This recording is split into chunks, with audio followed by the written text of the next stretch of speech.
made by the same developer, but this makes no sense because there's nothing reused between them. The only real crossover is this message they added, but even that only appears on this version of the game. The original Breeze website doesn't have it. Not to mention, this version of Breeze was being developed while Geometry Light was. I asked the supposed developer if he made both games, but again, no replies anymore. He's probably onto me. Theory number 2, the two of them joined forces. Alongside Breeze, they also launched a credited version of the original game that goes all the way up to Electrodynamics. But again, even though this version with the info box exists, it's not used on all the websites that this game was originally made for. Regardless, maybe the Geometry Light people didn't want to build all these extra levels, so they just bought the game off them. But it's just these two, there's no watermarked version of Meltdown or Bloodbath. Okay, so 8 Geometry Light games, 2 of which are technically not theirs. Now is probably a good time to address the credited website geometrylight.io, because if we head over there, you can see that not only are these games listed there, but they're also the only games listed there. Unlike every fake GD website with random other stuff like Scratch Games and Skibbity Toilet, this one exclusively holds the games that they've been making. Strangely enough, Xmustache is credited to Free Games Online, which was just a random other game website, but now it redirects to this one called One Games. Surely this won't show up again later, right? Alright, before we continue, let's just take a quick breather. I know this has been a lot of useless information, but hopefully you're doing okay so far. If you need some time to pause and take a break, let it all sink in, now would be a good time to do so. And while you're at it, maybe consider subscribing if you found this interesting so far. I don't upload that often, and when I do, it's usually more crazy stuff like this, so at the very least keep it in the back of your head. At this point, you're fully up to date with the Geometry Light family up until January of 2024. All these games are chilling on geometry-io, raking in views, and the main one is still front and center on the website. There's a disclaimer that it's a fan-made game and all that fun stuff. And while I wish it was that simple, this is the part where I reveal that I've been keeping a secret. Because back in early November, like before they made Geometry World or Sub-Zero, my bot notified me of a new game called Geometry Light. And this was really weird because there already was a Geometry Light and it was still on the homepage like usual. So what was this one? Wait, what? It's the exact same thing, just with some kind of texture pack. But the original game was doing fine, it's not like they got copyright struck or anything. It's almost like this was a backup. As you can see, in this version, everything looks stupid. The levels are still unchanged, but many objects like portals, orbs, chains, and pulsing decorations are completely different. And while the default icon is the same, the ship and ball are now kind of goofy. They even tweaked the pause menu and changed the practice mode checkpoints to little ice cream shapes. But perhaps craziest of all, X-Step went from being rated insane to...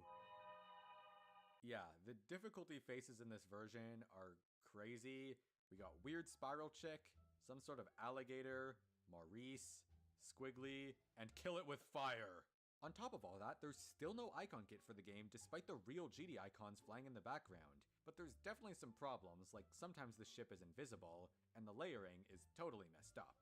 So this game sort of just chilled in the depths of geometry-io for a couple of months. It was totally overshadowed by actual Geometry Light, and most people didn't even realize it existed at all. But as usual, something was cooking behind the scenes. In early February, they launched Geometry-Old version, a game to blast back to where rhythm-based game nostalgia collides with fresh challenges. Unsure what to expect, I checked it out and... No, please don't do this to me. So remember that really awful GD clone I showed at the start of the video?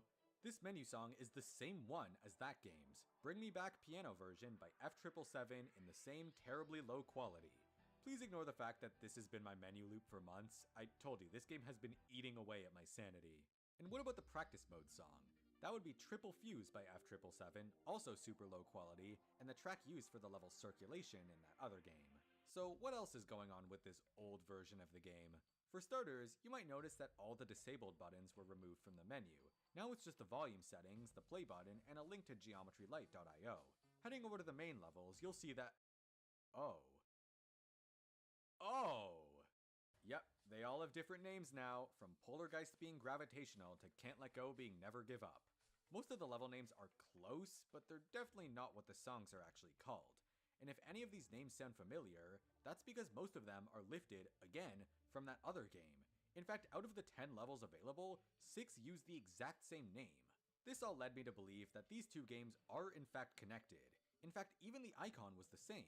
It was a pretty strange conclusion to jump to at the time, but trust me, I would end up finding even more evidence. So this begs the question, what's the deal with that older game then? Why are they remaking Geometry Dash for the second time? Well, I believe that one was a prototype, testing out if they could get the basic physics working, and more importantly, if people would actually play the game. And once it took off, that's when they started work on Geometry Light. In the moment, this was like information overload, so I decided to relax and just play the game. Here, let's try Dryout, or Drought. Guys, I don't think this is Dryout. That's right, it turns out that all 10 levels had different names, songs, and most importantly, level design. Some of the levels have similar gameplay, but they're very clearly not the ones that RobTop made. At least partially, because each level only has different gameplay for the first 20% or so. After that, it's back to normal like nothing ever happened. I don't know about you, but I find this fascinating. Not only did they attempt to make their own gameplay, but they tried to mimic the styles of iconic levels that already exist. And if you don't find that interesting, maybe skip ahead, because we're going over every level. Starting off with Stereo Dash, which uses a remix of Stereo Madness by L Midi, formerly Melon. Surprisingly, this game actually credits all the music they used except for F777, but it seems like Stereo Madness got credited to Hexagonist instead, even though that's a totally different remix. I highly doubt they asked for permission to use these songs. Realistically, they probably just searched Newgrounds for good replacements. The level opens right away with a double spike, and it seems to get into some more technical moves much quicker than actual Stereo Madness. But overall, it still flows exactly like the original level, so I don't think it's all that bad. After this weird transition into the ship portal, the level changes back to normal. Let's Go is one of the better edits they did, but I'm probably just saying that because this remix by Supersonicer is absolutely fantastic. Like, dude, this goes so hard. Well done.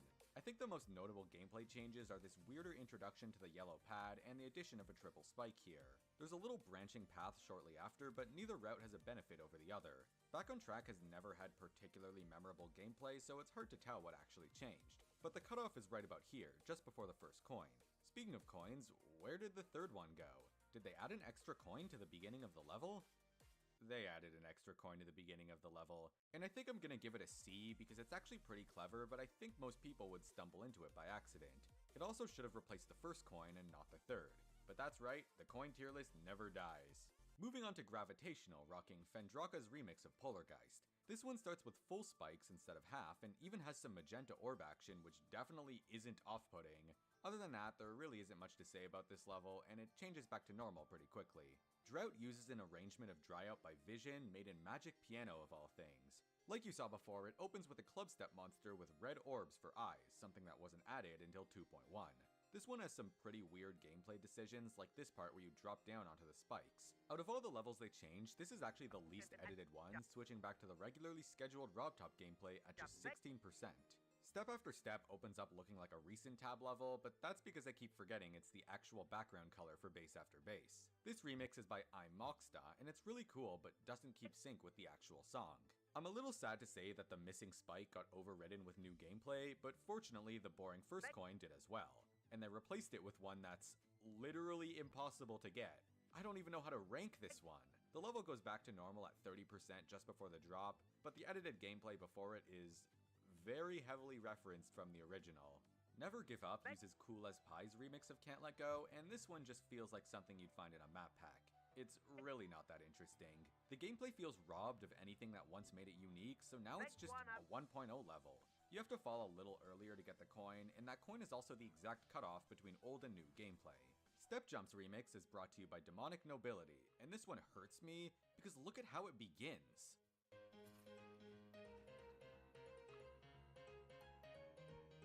What did you do to Jumper? It had one of the most iconic beginnings! Overall, there's just less of those thin pillars that were a staple of the level. This one has a pretty easy coin where you just go up instead of down, and after that the level's back to normal. The coin replaces the one in the first ship, which is a bit of a bummer, and you can even see the small spikes from where it used to be. But I'm gonna give it a D tier instead of an F, just because everything after the coin is RobTop gameplay, so the spike wall you land on is actually repurposed from the original level. Teleporter uses a GarageBand cover of Time Machine by It's Dubstep, but they compressed it just a little bit. So it sounds like this. They also credited this song to Leo BSK, who did make a song called Time Machine, but it's totally different.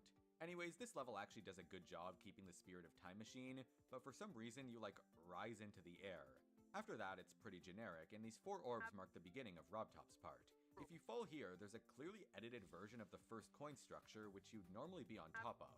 I like how you can barely see the coin, but it's still too easy to get, so it gets another D tier. Cycle Step uses an interesting remix by Sinfang, who they credited as Yinfang. It does kind of feel like Cycles, but once again, a lot of its charm has been lost. If you fall over here, you land in some remnants of the old level, but it doesn't lead anywhere. They kept the little orb chamber, which is nice, but now it's floating in the sky, and after that, the level quickly returns to normal. Finally, X Adventures uses a remix by Serial, and for the most of it, this one feels the exact same, just with a less unique first cube. The ball is kind of funny though, because you had one job. Yeah, they left out a portal, making this part impossible, but it is normal after that. And there you have it, Geometry Light Old version. Why does this exist? It makes me feel violently uncomfortable, so thanks for that. It's a good thing I can still play normal Geometry Light on the homepage, right? Uh-oh. You see, when they released the old version, the old was referring to the fact that this is Geometry Light now. So really, they were doing us a favor by releasing this version, because I do not want to stare at that. Now, if you were paying really close attention, you might have noticed that this version of the game has a different menu compared to the one I showed earlier. And that's because this one has the new levels too, complete with their names and music. Interestingly enough, this one fixed a bunch of gameplay issues from old version, even though they were released at the same time. X-Step had its missing portal re-added, albeit upside down. The extra gameplay underneath Cycles was cleared out, and another orb was added to base after base so you could get the first coin. And now I can properly say that it sucks, F tier. Alongside these changes, GD.io itself also went through a few tweaks at the time. For example, they changed their logo from this to this. In the corner of the site, they added a big box linking to GD old version. They changed the tab name from Geometry Dash to Geometry Light Dash the Rhythm. The game description was updated, which they do a lot, and finally, the disclaimer directly under the game was removed. It's almost like they were becoming increasingly paranoid about copyright or something.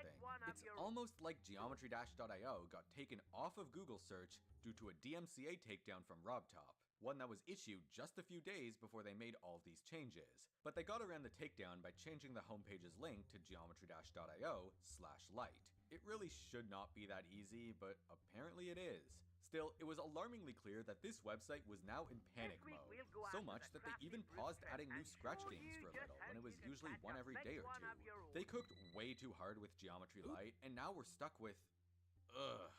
So after that, they were chilling for a little while. Unsurprisingly, the game also updated on geometrylight.io because that's where the games are actually being hosted. Also, all the spin-offs like Meltdown, Sub-Zero, Spooky, and so on were completely unchanged. Eventually, about a month passed since this weird reskin was deployed, and that's when they made their next move, with a new game replacing this one, called Geometry Light.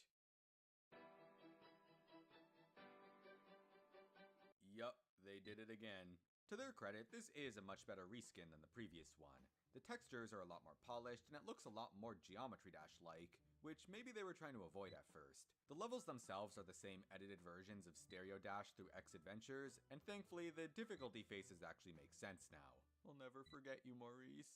But what's new to this reskin is the fact that they changed a lot more of the in-game textures. The most obvious difference is probably the background and ground, but look closer and you'll see that all the blocks are just slightly different now. The default block uses a much uglier gray gradient that stays visible even when the background is black, and the other blocks just look kind of blurry. Also, your icon is this guy now. He's basically the face of Geometry Light as far as I'm concerned. You've also got this cool airplane ship and a pretty straightforward ball. As usual, you can't change your icon, and the ones behind the menu have just been taken out entirely. Interestingly enough, they also updated Sub-Zero to use this reskin, but every other spin-off was untouched. And even still, the unskinned version of Sub-Zero is still available on some websites, meaning they're still hosting both. In order for both versions to coexist, they have to be hosting both of them, but more on that later.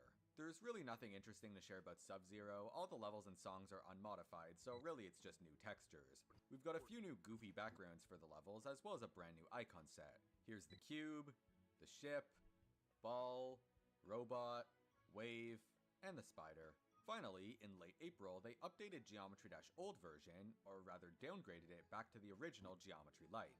The original textures, songs, and levels. It really reminds me of a simpler time when the Geometry Light lore looked like this, and not this. But that is where Geometry Light stands today. No more tricks, I promise. As of writing this video, if you check out Geometry Light, these are the games that you will see. Just going with an ad blocker because I still don't think they deserve to profit off this. But of course, you should know by now that that's not the end of the story, because on April 1st, 2024, they hit us with one final blow. Remember how I said that there was another Scratch Geometry Dash game that wasn't a remix of the one by Griff Patch? This one, Egg Dash by Chipmunk.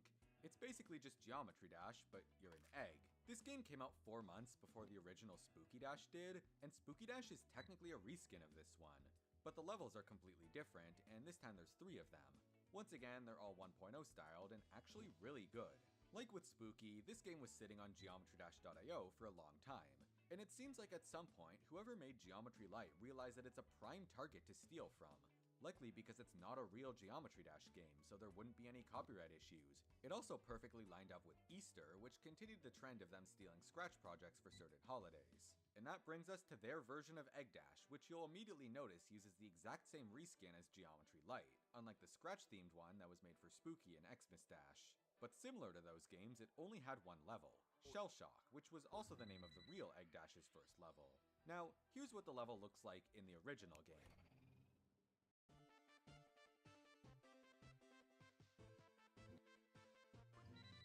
And here's what their stolen version looks like.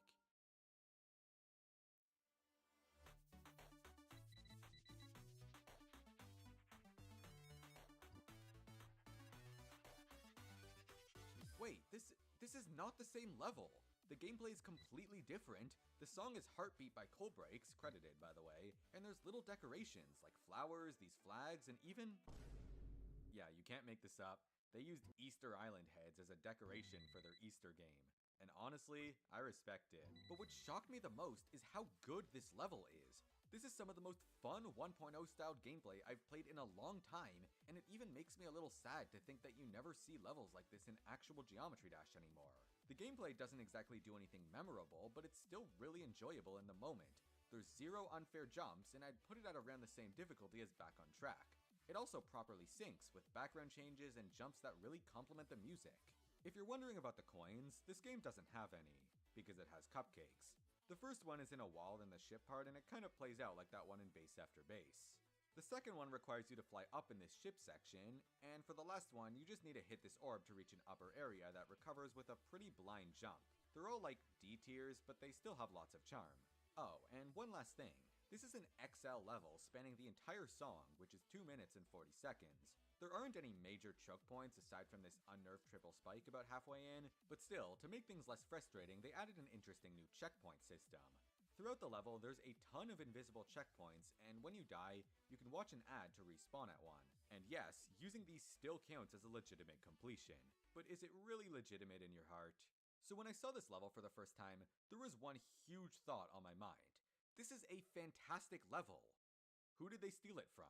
It is way too good of a level to come from the same people who gave us Xmas Dash, so I looked everywhere, Geometry Dash, Scratch, but this level, a 3-minute 1.0 RobTop styled layout of Heartbeat, simply did not exist. They made it. And that right there was my breaking point. It was exactly when I realized that I wanted to investigate every last secret Geometry Light was holding. Who are these people? How are they making these games? And why? But where would I even start? These are Unity games. It's not like I could just open up the game files. Unity encrypts all that stuff really well, and even better when it's a web game. There was really nothing I could do. Just kidding, here it is decompiled and open in the Unity editor. Obviously I don't have access to any of the game's code, but I do have all the assets as well as the actual levels. And what shocked me more than anything is that these levels use actual Geometry Dash triggers. They've got color triggers with all the settings like copy color and blending. Also, for some reason this ship part, and nowhere else in the game, uses pulse triggers. Why would they go through the effort of implementing that just for a tiny section of the level? The rest of the level has pulses, but they do it with background triggers. Maybe the level was made by multiple people? Also look, here's all the invisible checkpoints in the level. Overall, the whole Unity scene is laid out in a way that looks a lot like this was ported over from some other program. You could tell they definitely didn't build the level right from Unity, but there's no saying for sure if it was built in Geometry Dash, especially when you factor in these decorations. Anyways, my first order of business was to write some code that takes every object in this level and prints its texture and coordinates to a file. Then I took each texture and mapped it to an object in Geometry Dash. For example, this block is named 2square01, and I mapped it to the default block, which is object ID 1. A little more coding later, and there you have it, a perfect port of Shellshock in real Geometry Dash. This isn't a recreation, this is one-to-one. I didn't place any of these blocks in the editor. It is worth noting that I replaced the Moai statues with pulsing rods, because how would I even go at making this in Geometry Dash? Anyways, here's the ID if you want to play it. It would be kind of funny if it got raided, but I'll leave that decision to some rogue mod. Also, what's great about having this code is that now I could do the exact same thing for Spooky Dash and Xmas Dash. I debated porting all of the modified RobTop levels, but it felt kind of boring compared to the fully original one, so I passed. At this point, I sort of just became mad with power, because then I started using this code to port over other games as well. If you know my Geometry Dash copy series, you might remember this one game that kept showing up. Sometimes it's Mario themed, sometimes it's Rabbit themed, but it's always the same 4 levels. This one was made in a different engine, and the level data was a lot more complicated than Unity, but after making a program to render the levels in my browser, I somehow got it working. Never underestimate the power of a hyper-fixated programmer. Anyways, you can play all these levels on the Rob's Basement account. I've been continuing to port levels from other rip-off games like Preamble from GeoJump, so feel free to check it out and look at the level descriptions for further context. Right now I'm pretty close to porting over that Bloodbath recreation, but I've been running into some weird issues, so it's on the back burner for now. So anyways, now that I had this game decompiled, I could finally dig deeper and uncover all the secrets that Geometry Light was holding. Let me just get the real Egg Dash open as a reference and... Wait. Why is it called Egg Zone now? No, don't do this to me. Yeah, so a few weeks later, they added 2 more levels and renamed Shellshock to Egg Zone. And yes, the game did have a coming soon screen, but as a Geometry Dash player, I never thought I'd see the day where it wasn't a lie. The 2 new levels are called Yoki Joys and Howl Haven, and both claim to be easy 1-star, just like the first one. I also have no idea what those names are supposed to mean. Real Egg Dash used puns like Shellshock, Egg Static, and Cracked Up. What the hell is Howl Haven? And what's the deal with Yoki Joys? And why is Shellshock called Egg Zone now? So anyways, level 2 is also really solid, just like the first one. It's the exact same style of gameplay and decoration, but I'd put this one at around Jumper's difficulty since it introduces gravity changes for both the cube, or egg, and the ship. The song for this one is a remix of Pneumatic Tokyo by Envy made by Hallett. The song isn't credited, but when Hallett found out about this, they were kind of honored to have their song used, which is a really respectable attitude to have. At least it's not stuck in a game like Xmas Dash. One of the more interesting things I noticed about this level is that the checkpoints are visible now, unlike in level 1, where they're still hidden even after the update. Like I said, the level plays really well, and I would even say that's a little more interesting than the first one. However, it's a lot shorter, clocking in at 1:45, which is still longer than any RobTop level so far. The final quarter of the level has some really heavy impossible game / base after base energy, and it's probably the weakest part in my opinion. But otherwise, it's good. At least until we get the coins involved. First coin, fly through this pillar while upside down. It's like a fairer version of Jumper's coin. I'll take it. B-, maybe? Second coin, literally impossible to miss. And the third coin, literally impossible to miss. They probably didn't know where to put these 2 coins, but at the very least, couldn't you have taken 30 seconds out of your day to at least pretend you tried? This is embarrassing. Level 3 immediately kicks off with a bunch of triple spikes, which gives it some pretty heavy Time Machine vibes. The song for this one is Distorted Sakura by Ectobot, which was heavily inspired by Shinto by Envy. I don't know why they have a sudden obsession for Envy remixes, but they go pretty hard, so who am I to complain? This level probably has the least to say about it. The gameplay is just harder, and many of the jumps are much more tight. It doesn't feel nearly as tested as the others, and has quite a few areas where early jumps or orb hits will unfairly kill you. This level's also about 1:45, and for some reason it ends by suddenly switching to X-Step's visual style. And then it spells out egg pop with blocks, which I have no idea what that means. So yeah, I ported these levels over to Geometry Dash as well, and they play exactly the same, but I think the yellow orb physics are slightly different because there's this one orb in Howl Haven you have to delay a lot more. I decided to keep the checkpoints invisible, but they're in the editor if you really care. I highly doubt that these levels are stolen, but there's clearly a lot of RobTop influence, like Jumper in this part and Time Machine over here. My theory is that they were made by multiple people. This is the only spot in the game that uses pulse triggers. Level 2 uses 2 red pads at the start, then never again. Level 1 has a single gravity change that seems to stitch 2 parts together, and there's many spots where the style of the level takes a complete 180. There's probably more details I'm missing, but I'll leave it for someone else to look further into. Now here's the funny part. When I was porting over these levels, I found a 4th unused level called Cracked Up, and it was completely finished. And this was a crazy find, because the level is exactly the same as Yoki Joy's, just extended to span the entire 4-minute song. We're talking a full XXL Egg Dash level, and it is hard.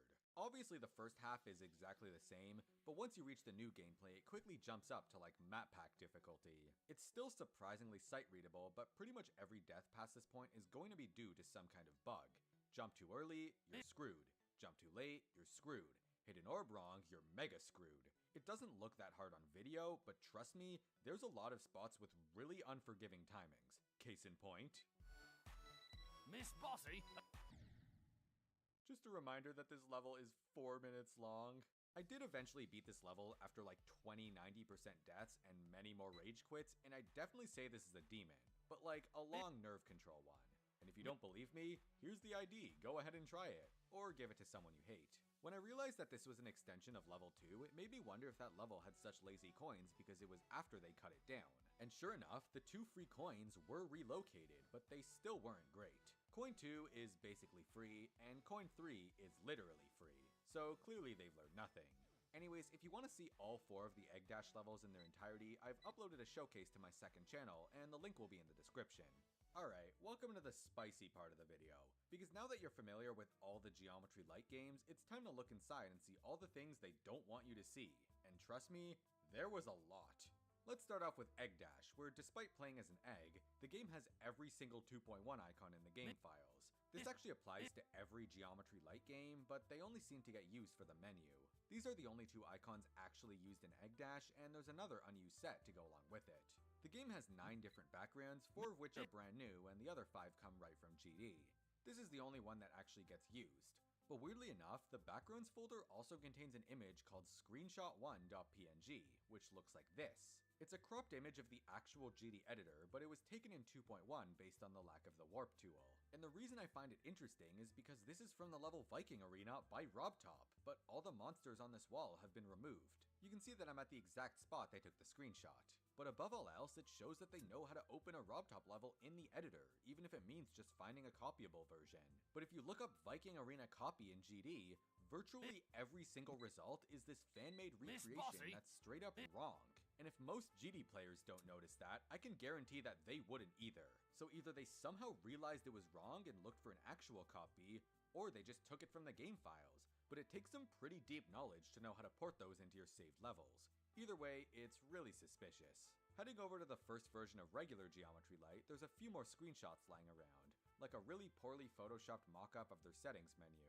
There's also a shot of them getting 3% on Stereo Madness, and another of them beating it in practice mode after 85 attempts. And it makes me wonder if they're actually qualified to be remaking this game. Alongside those screenshots, we have the textures for every single object up to 2.1, and like icons, this is also the case with most Geometry Light games. This folder is an interesting one because all of the icon kit buttons here use the exact same file names as the ones on my online icon kit website. And while this could be a coincidence, the fact that they also grabbed the site's shuffle button says otherwise. Wait, does that make me part of the problem? But most damning of all is this folder called UI Sun Lamb, with a whole lot of unique textures that just so happen to perfectly match that older Geometry Dash clone, which I called a prototype. So I think this pretty much confirms that they're connected. But what about the folder name? Well, Sun Lamb seems to be a Vietnamese name. It's not enough info to track down a specific person, but it could hint at where these games are being made. Finally, and most importantly, the levels aren't just recreations of RobTop levels, they're direct rips. Every object and every trigger is in the exact same place, and this also extends over to Geometry World, including the move triggers, as well as Geometry Meltdown, though there's a couple of details missing. I kind of like how World's move trigger code had no easing, but Meltdown's did, because it showed that they implemented whatever they needed as they went on. The game files for the reskins are especially interesting to me because they have a lot of unreleased UI images. For example, that first reskin they made, we can see a new icon and background that never made the cut. We can also see what the stats menu would have looked like, and even the icon kit. Though these are most likely concept images and not screenshots from the actual game. Also, that shop sign isn't for decoration, there's a shop mock-up too, and I can only imagine what they were smoking when they approved this. Surely enough, the newer reskin has even more screenshots. Here we can see an unused version of the level select, which later became this. You'll also notice Stereo Madness has its normal name, and that they got 52% in practice move.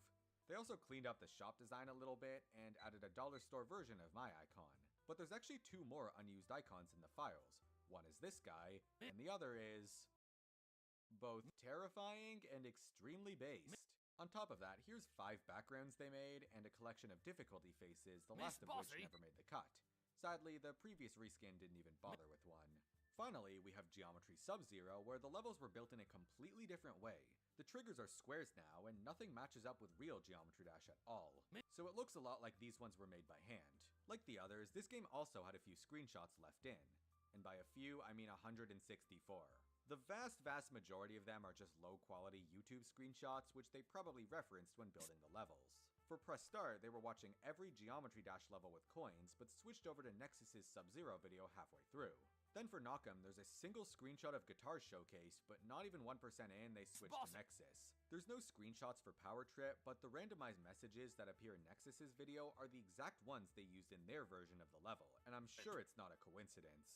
This leaves us with 7 remaining screenshots, which look like they're from the main game, but something is clearly off. The menu says Geometry Dash Full, and the corner holds 2 GitHub links. The level select says Stereo Madness Full, as well as Knock'em Full, and this screen has at least 30 levels. Attempts are called tries, and the checkpoints are blue again.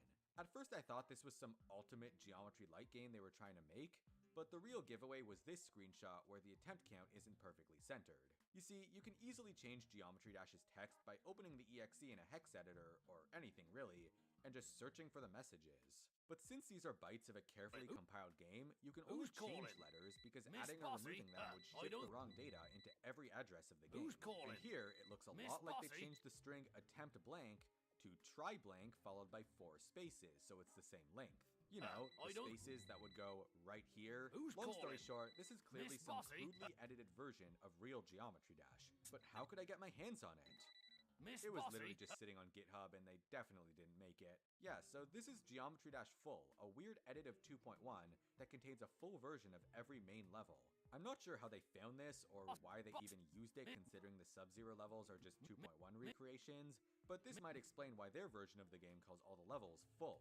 And yeah, you can see it's got the blue checkpoints and tries and everything. All of the edits in this game are hilarious. Like, the editor button is removed, but all they did was make the texture invisible. There's also a bonus level called Relax Level 2, which is just nope. That about wraps up all the interesting stuff I found in the game files, but it turns out that the real juicy stuff was outside. Remember how I said that all these games are hosted on geometrylight.io and how other websites just hook up to it? That way they automatically update and don't need to host it themselves. Well, believe it or not, these games aren't actually hosted on geometrylight.io. They're hosted on geometrylight.github.io. GitHub is a website where you can publish and manage code, and github.io allows you to host a little website. So all I did was go to Geometry Light's GitHub account, and lo and behold, a master repository of all their games. Unfortunately, they've already been compiled, so you can't see any code. They're basically just using this as a free host for their games. Now, I fully understand that by drawing attention to this repository, they're probably going to take it down shortly after this video releases, but really, it was a matter of time anyways. On the bright side, you know what's cool about GitHub? You can easily see a log of every change they've ever made, allowing me to monitor whenever they release a new version. And you know what's even cooler? You can view the full history and download every old or changed file. So what do you do when you have this massive collection of Geometry Light games with over 100 updates that you could just download? Obviously, you go through all of them, downloading every version of every game they've ever uploaded here. So if you're wondering how I was showing all those old versions over the course of this video, well, it's because I spent the afternoon making an archive of the 80+ versions I could get my hands on. It's probably not something I'm going to release, mainly because it's super hacked together. If you're wondering why there's 5 versions of Light, they represent the different reskins as well as if they use the new levels or not. Weirdly enough, there were 6 updates for GeoJump, which was that older game, meaning that they were still maintaining it to some degree. But all they really did was rearrange the menu and add a More Games button. Also, the other Unity versions like Breeze seem to rely on some extra code because the icon kit shows up like this, and the play button... yeah, that's not right. One last thing to note is that these games try really hard to prevent you from just downloading and playing them. That way, competitors can't steal and profit off them. If the game detects that you're on an unauthorized website, it immediately redirects you to Geometry Light. But I think they forgot that you can bypass this with one line of code, the one that makes the "Are you sure you want to leave this site" pop-up appear. Just press no and you're good. They did add a better security measure in newer versions, but we'll get to it later. So by now, I already had pages and pages of notes on Geometry Light. This game was consuming my life, and I would lie awake at night wondering where I could find more answers.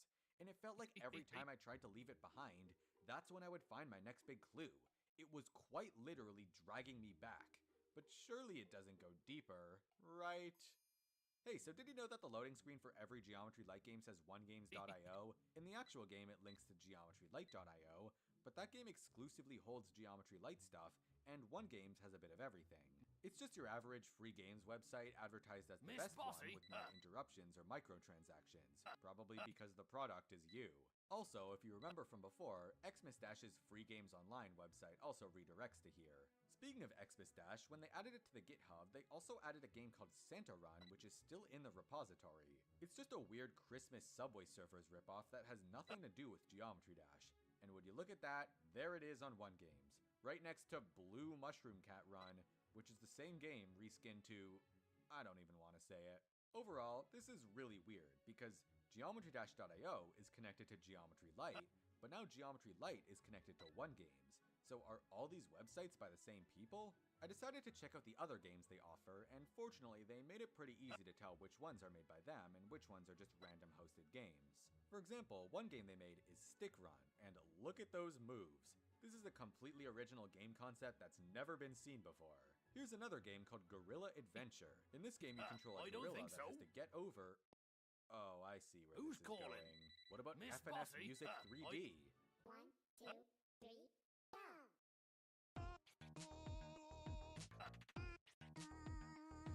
Okay, that's enough research for today. As you'd probably expect, the rest of their games just continue this pattern of being garbage.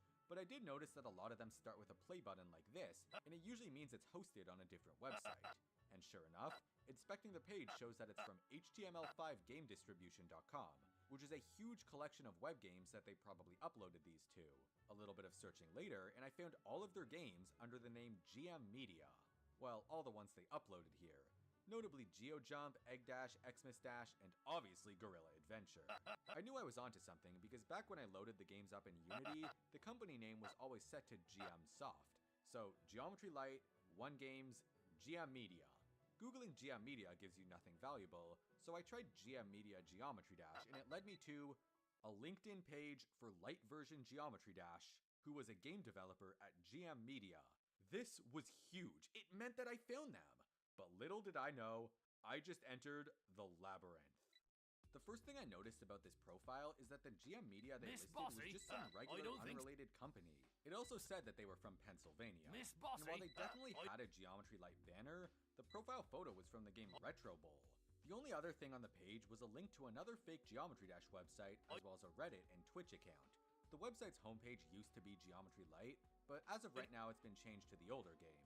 Actually, quick update, it's the other Unity game now without the Geometry Light watermark. Aside from that, it's just another Geometry Dash site filled with stolen Scratch projects and other random stuff. So next I checked their Twitch. Their account was empty, but it did have a bio. Geometry Dash Light, where geometry meets rhythm. Feel the burn and meltdown, explore global beats and world, and brave icy hurdles in Sub-Zero. To my surprise, this one linked to even more websites, like Behance, which had the same bio, and 5 more websites. So naturally I checked out their DeviantArt, which linked me to their Vimeo, which linked me to whatever issue is, which linked me to Twitter, and finally we reached a dead end. But obviously this branches out so much further. How much further, you ask?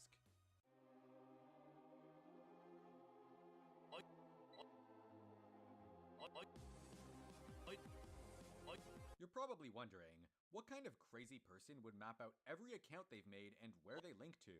And to that I say, after everything you've seen in this video, do you really think I'm sane?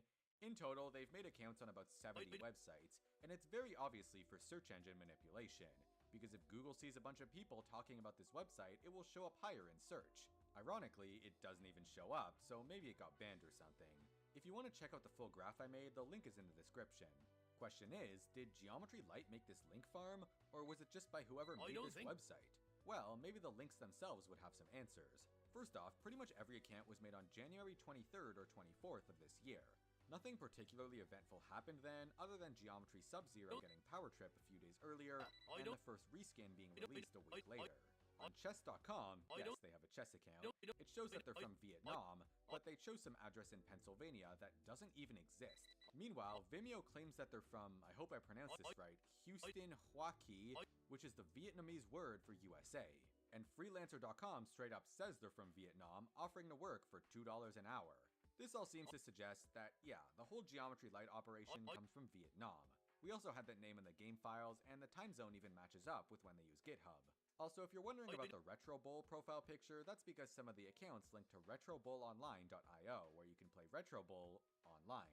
This site also seems to have its own link farm, but I'm guessing they began switching some sites over to promote Geometry Dash instead. Speaking of that, you might have noticed that they often use the name Geometry Dash Light 68, and if you're wondering why they have the 68, well, it's because Geometry-EE's link farm stole all the good names. So at this point, I felt kind of stuck.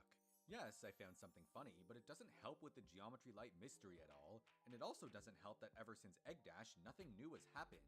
In late April, they updated all the games to have some advertising and security tweaks, but that was about it. GeometryLight.io has been untouched for months, and still doesn't even show Egg Dash, and GeometryDash.io just went back to adding a couple of scratch games every day. So, was Geometry Light dead? Were they moving on to Guerrilla Adventure or something? We still never got the icon kit, or shop, or anything like that. Not even Clutterfunk for that matter. This whole time, one of my biggest questions was how you actually make a fake Geometry Dash site. Because they all look the same, work the same, and even run the same code behind the scenes. And the same goes for all of the non-Geometry Dash websites as well. It's pretty obvious that they're all built off the same template, but then where do you find it? Maybe it's on some market on the dark web? Either way, I could find no info on this. It seemed like nobody on the internet has even asked this question before. So does that make me the crazy one? Am I the only one who's ever questioned this? Surely I could find at least part of an answer. With nothing left to dig into, I decided to check out those recent updates they launched. Miss For Bossy, the average player, I the don't only think so. difference was the version number. But really, they switched to a newer Unity version and even exported the games in a slightly different way. And above all else, now when you play them on an unauthorized website, it just deletes the entire page and replaces it with a link to Geometry Light. And the way they do it is super simple. Inside the game's code is a line that checks the website you're currently on, and it sends that info over to onegames.io. Once it's sent over, OneGames will send back some settings based on the website you're on. Conveniently, I'd already gathered a master list of all the fake Geometry Dash websites I've come across, so I decided to write a program that sends each URL to OneGames to see what it sends back, and if I could find any patterns. And let me tell you, I struck gold. What I learned is that every website can be in one of three states. The most common state is neutral. This means that you can embed the game, which means putting it in a little box which loads the game from geometrylight.io. But what you can't do is host it, as in download the files off GitHub, put them on your own site, and then load from there. Because if you do that, you could just stay on one version and never update. Neutral is the default for all websites, so the only time it won't work like that is when someone at OneGames manually changes it. The second state is verified, and it's most likely given to websites that OneGames either owns or just made a deal with. Verified websites are allowed to host games, though they usually embed from Geometry Light anyways. They also probably get some special stuff related to ads, but I haven't really looked into it. This state interests me a lot because you can't really contact these scam game websites. All the emails are fake, and anything you send is instantly trashed, so the only way to get verified is if you're in the underground business along with them. Some of the verified websites include OneGames, Geometry-.io, GeometryLight.io, Geometry Game, which appears really high on Google right now, Geometry Free, Geometry-World, and a few other websites that all use Geometry Light games. On the opposite end, the third and final state is blocked. These are websites that cannot use their games under any circumstances, and my guess is that they give it to other competitors who aren't worthy of Geometry Light's power. However, I could only find 5 websites in this state. The first two are Geometry Dash PC and Geometry Dash 3D. They're probably just competitors, so both of them took the L and have to go back to hosting the Scratch game. The third one is geometry-light.gg. Yes, the same one with that massive link farm. I thought this one was owned by Geometry Light, but no, they're actually blocked. And that's probably why they used to run Geometry Light, but randomly switched to this version one day. Maybe even One Games got sick of their aggressive marketing. The fourth site is Free Games Online, which just redirects to One Games now, so maybe this was their way of disabling the old site. And finally, the last blocked one is Merge Fruit, which seems to be ripping off the watermelon game. So maybe they just have beef or something. This is all to say that out of the 30 or so fake Geometry Dash websites you can still find on Google, 3 are blocked from using Geometry Light, 10 are either owned by or affiliated with the creators of it, and the rest are free to embed it, which pretty much every site is doing now. But one thing that really confused me was that most of the verified websites had an ID attached to them, and a lot of them were even the same. So I decided to look up what these IDs might actually represent, and oh my god, they're AdSense IDs. And if multiple websites share the same ID, it means that all the money those sites are making is going to the same account. Now, GD.io and Geometry Free both have their own IDs, but these 5 websites, which include Geometry Light, all shared one. I knew I had to look further into this. After all, pretty much every Geometry Dash website has a public AdSense ID that you could just search up. And better yet, there's tools where you can plug in one AdSense ID and see all the other websites that use them. For example, if we plug in the ID that Geometry Light used, we can see that... No way! These guys own SkibidyToilet.io! And you know, like 40 other fake game websites. Next I tried Geometry-Dash.io's ID, and boom, a dozen more. 3 of which were verified by One Games. And this pattern continued until I had a list of 200 websites across just 10 AdSense accounts. It's all connected. These aren't just fake game websites that anyone can buy and host. It's a huge network controlled by one master group, probably somewhere in Vietnam, which we know from existing evidence, and the fact that Geometry-Dash.io literally has its AdSense currency set to Vietnam. Using this master list of websites, I was able to make a lot of really interesting connections. For example, remember how the site with the link farm is blocked from Geometry Light? Well, that shares an ID with this website, which is also blocked. And before the link farm was for Geometry Dash, it pointed to Retro Bowl Online, which shares an ID with this website, which is also blocked. And finally, to top it all off, Geometry-Dash.io had an extra tag in its source code, which was only shared with one other location, One Games, finally confirming that yes, they've always been connected. So with all this newfound information, let's go over the remaining mysteries. Question 1. Does GM Media own Geometry-Dash.io? Well, all the evidence seems to say yes. They made Geometry Light for their own websites so that unlike Scratch, they would have full control over the game they're hosting. Question 2.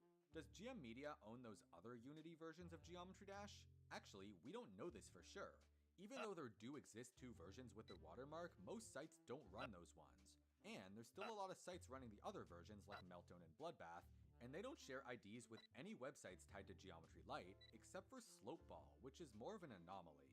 And let's not forget that they were developed at the same time with almost 0 overlapping code. So it looks like the answer is no, but I bet they work for the same group and maybe even teamed up. However, one very interesting thing I found at the last minute was that Slopeball appears on HTML5 game distribution under a company named Greenlight, and they actually have 3 more Geometry Dash games, all of which are reskins of, you guessed it, the Unity games. Unlike Slopeball, which comes from GeoJump. It's actually pretty cool seeing how they rearranged the menus to be less of a blatant copy, and iconic details like the fire trail and progress bar make a return. Sub-Zero is still the weird extended version of the level that uses Geometrical Dominator, and their third game, Avatar Game, is an Avatar-themed reskin of Light that only goes up to Polar Beast. And yes, it still controls like the Cube. It even has its own dedicated website, which doesn't have an AdSense ID but does follow the same styling as all the other Unity websites and Slopeball. This is all to say that even though this company is mostly connected to the Unity games, they did tamper with GeoJump as well, which GM Media made. So while I still believe these games have different developers, maybe they're comfortable sharing them around with one another. Question 3. What's the deal with the link farm? This one's easy. Geometry-Light.gg wanted more clicks, so they made a pretty extreme move that ultimately backfired. We still don't know if they're actually involved with GM Media, so that's left as a maybe. Question 4. How do you make a fake game website? It seems like this is an underground business run by one big group in Vietnam, There's probably some secret ways to join in, just like how there's ways to become a tech support scammer. Question 5. Were the geometry light levels built in the actual editor? Again, the way they appear in Unity makes it clear that the levels were definitely imported from somewhere and definitely not built by hand. Looking at Light, World, and Meltdown, these were almost definitely ripped from the game because even small things like the triggers and spike decorations are in the right place. And we know they've opened RobTop levels in the editor before because of that one screenshot. On the other hand, the Sub-Zero levels don't even come close and were probably too complicated to port over from the real thing. For the non-RobTop levels like Spooky and Egg Dash, it's definitely weird that they have these little decorations, but they could have easily been added last. Though I don't think they were made in the editor because of one very subtle difference. These little pulsing rods are at a slightly different Y position compared to if you placed them in the real GD editor. So I personally believe that they were made in a different grid-based editor and not Geometry Dash's, but they definitely have the technology to port it, so maybe I'm just overthinking this and they use the real editor. And finally, question number 6. Who made Geometry Light? Well, we actually have no idea, and probably won't ever know. The number one rule for these websites is to be as secret as possible. Nobody can get in contact, and nobody can know who's involved. And the same applies to the games that they make. So the best info we have is that it's someone, maybe multiple people, in a mysterious shady company known as GM Media. Sometimes they steal levels, sometimes they rearrange them, and sometimes they even build their own and do a fantastic job at it. so. But to the creator of these games, if you're somehow watching this, whoever you are, just know that you're way too overqualified to be working on these weird scam games, and I would love to see you pursue a game design career with less crime. Heck, maybe you could even score some creator points in the actual GD editor. But for now, you managed to make something that's both incredible and very concerning to say the least. You've consumed several months of my life, kept me up at night countless times, and pulled me down a rabbit hole deeper than anything I've ever seen before. There was a period of my life where this version of Geometry Dash was more real to me than the actual game. And as much as I fear you, I also kind of want to thank you. Because just like me, you're crazy, and I respect that. Something tells me that immediately after I post this video, 150 best arcade games. You have this little browser. Inexplicably, like 80% of the games don't have images. Like right away, you can just look at this and be like, okay, they put an unfinished product to retail. As far as I could tell, all of the games function, but like more than half of them are for DOS. I'm running Windows XP, which can do DOS mode games. However, DOS games don't show up on my capture for some reason. I assume because it's really low resolution and it doesn't know how to parse it. But yeah, anyway. For an arcade collection, it hits all of the notes you'd expect. It's got a Pac-Man clone, it's got a clone of Dr. Mario, it's got a clone of Tempest, it's got a Lunar Lander type game.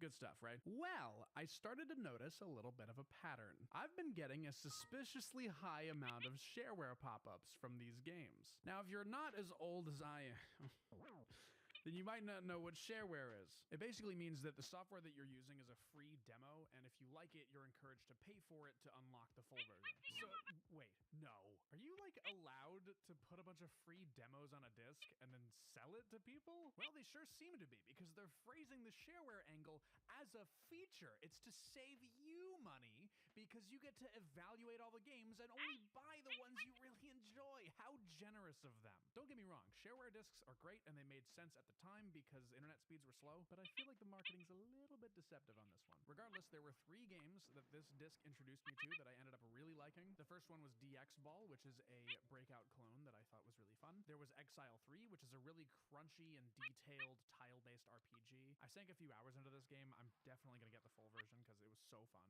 And finally, Gigi and the Mysterious Forest. It's a tiny little indie RPG made in 1994. It's super cute and charming, and I played through the game in its entirety. Okay, moving on. Next up, we've got Ultimate Solitaire 1,000 unique games for Solitaire? How? I don't believe you. The first thing the game has you do when you start it up is pick your table image. And they have a lot of good options here, like a smiley face and just somebody's house. But naturally, I had to go with the pineapples. Because... and for the card backs, I had to go with pizza. There's a little Italian man on my cards. Now, this is the part where I get kind of humbled because, yeah, there do seem to be 1,000 unique games in here. I don't know how creative or original they may be, but there are that many. for instance, why not? So I loaded up a game of good old Klondike with my stupid cards and my stupid background. And yeah, it's perfectly fine. It's a plenty competent solitaire game. Let's see if we can learn a little more about the alternative game modes though. Okay, here's the instructions for all the different solitaire games. First off, there's anybody got a pack of cards? I would love to play some. We've also got the old classic Angry German. Would you like a Christmas beetle with your club sandwich? Why yes, this is the part of the video where we're just gonna laugh at funny names for a minute. We've got options. We've got Daddy Longlegs, we've got Daddy Longlegs 2, we've got Daddy Longlegs 3, and we've got Daddy Longlegs Dad. Answer me this. What separates the Double Downward Men from the Double Downward Boys? And don't even get me started on the Double Downward Superman. Did you see those turtle graphics, or were you distracted by the unseen Mamma Mia? Okay, sorry, I'm done. Don't mark that as filler on Sponsor Block. Next up, we have Galaxy of Games from 1998, and it claims to have 50 full-featured original games, so no shareware nonsense like last time. As soon as you pop the disc in, it autoplays this cool intro for Galaxy software. So right away, I noticed that the 50 games claim was already inaccurate. There are 23, and they're claiming that the solitaire game is 25 games. They're still short by 2, but I guess that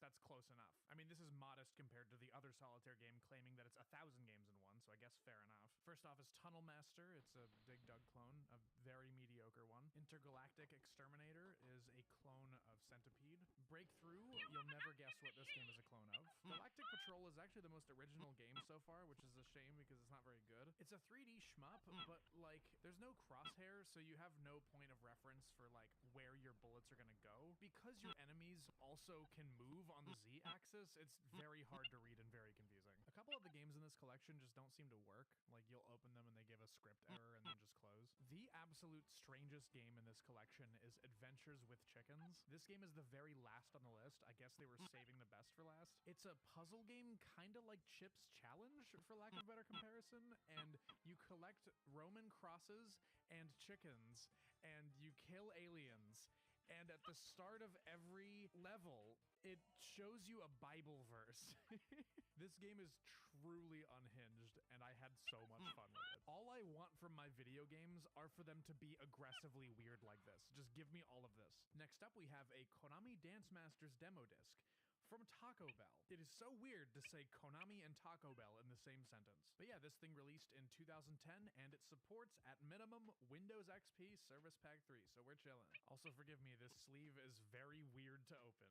So I tried to install the Dance Masters thing straight off the disc, and it just wasn't working. It kept saying it was corrupted. I think this disc might be dead. Now, that would be an issue if I hadn't had the intuition 4 years ago to dump the disc when I got it. So I downloaded my own rip of the disc off of archive.org, and it installed no problem. I couldn't have known my disc was going to stop working 4 years after I dumped it. This exact scenario is why you personally should dump the media you value and archive it so future generations can appreciate the Taco Bell Dance Masters disc.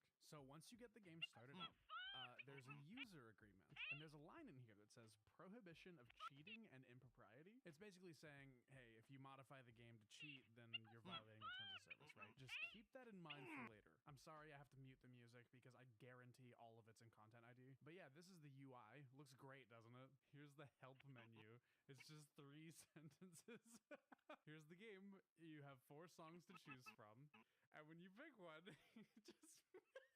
it just puts a full screen video in Windows Media Player of footage of the Xbox 360 game. This is just the DDR DVD game again, where you just pretend that you're playing a dance game. And the user agreement is like, no cheating at this WMV video file. If I see any impropriety with these video files, you can't come to my birthday party, you understand? Aren't you guys glad I had a backup of this disc? Otherwise, you would have never gotten to experience this. Next up, we've got Hanes T-Shirt Maker version 2, released in 1998. This software is so much fun. I had such a great time with it. So when you start a new project, it gives you a ton of templates to choose from that you can customize to your liking.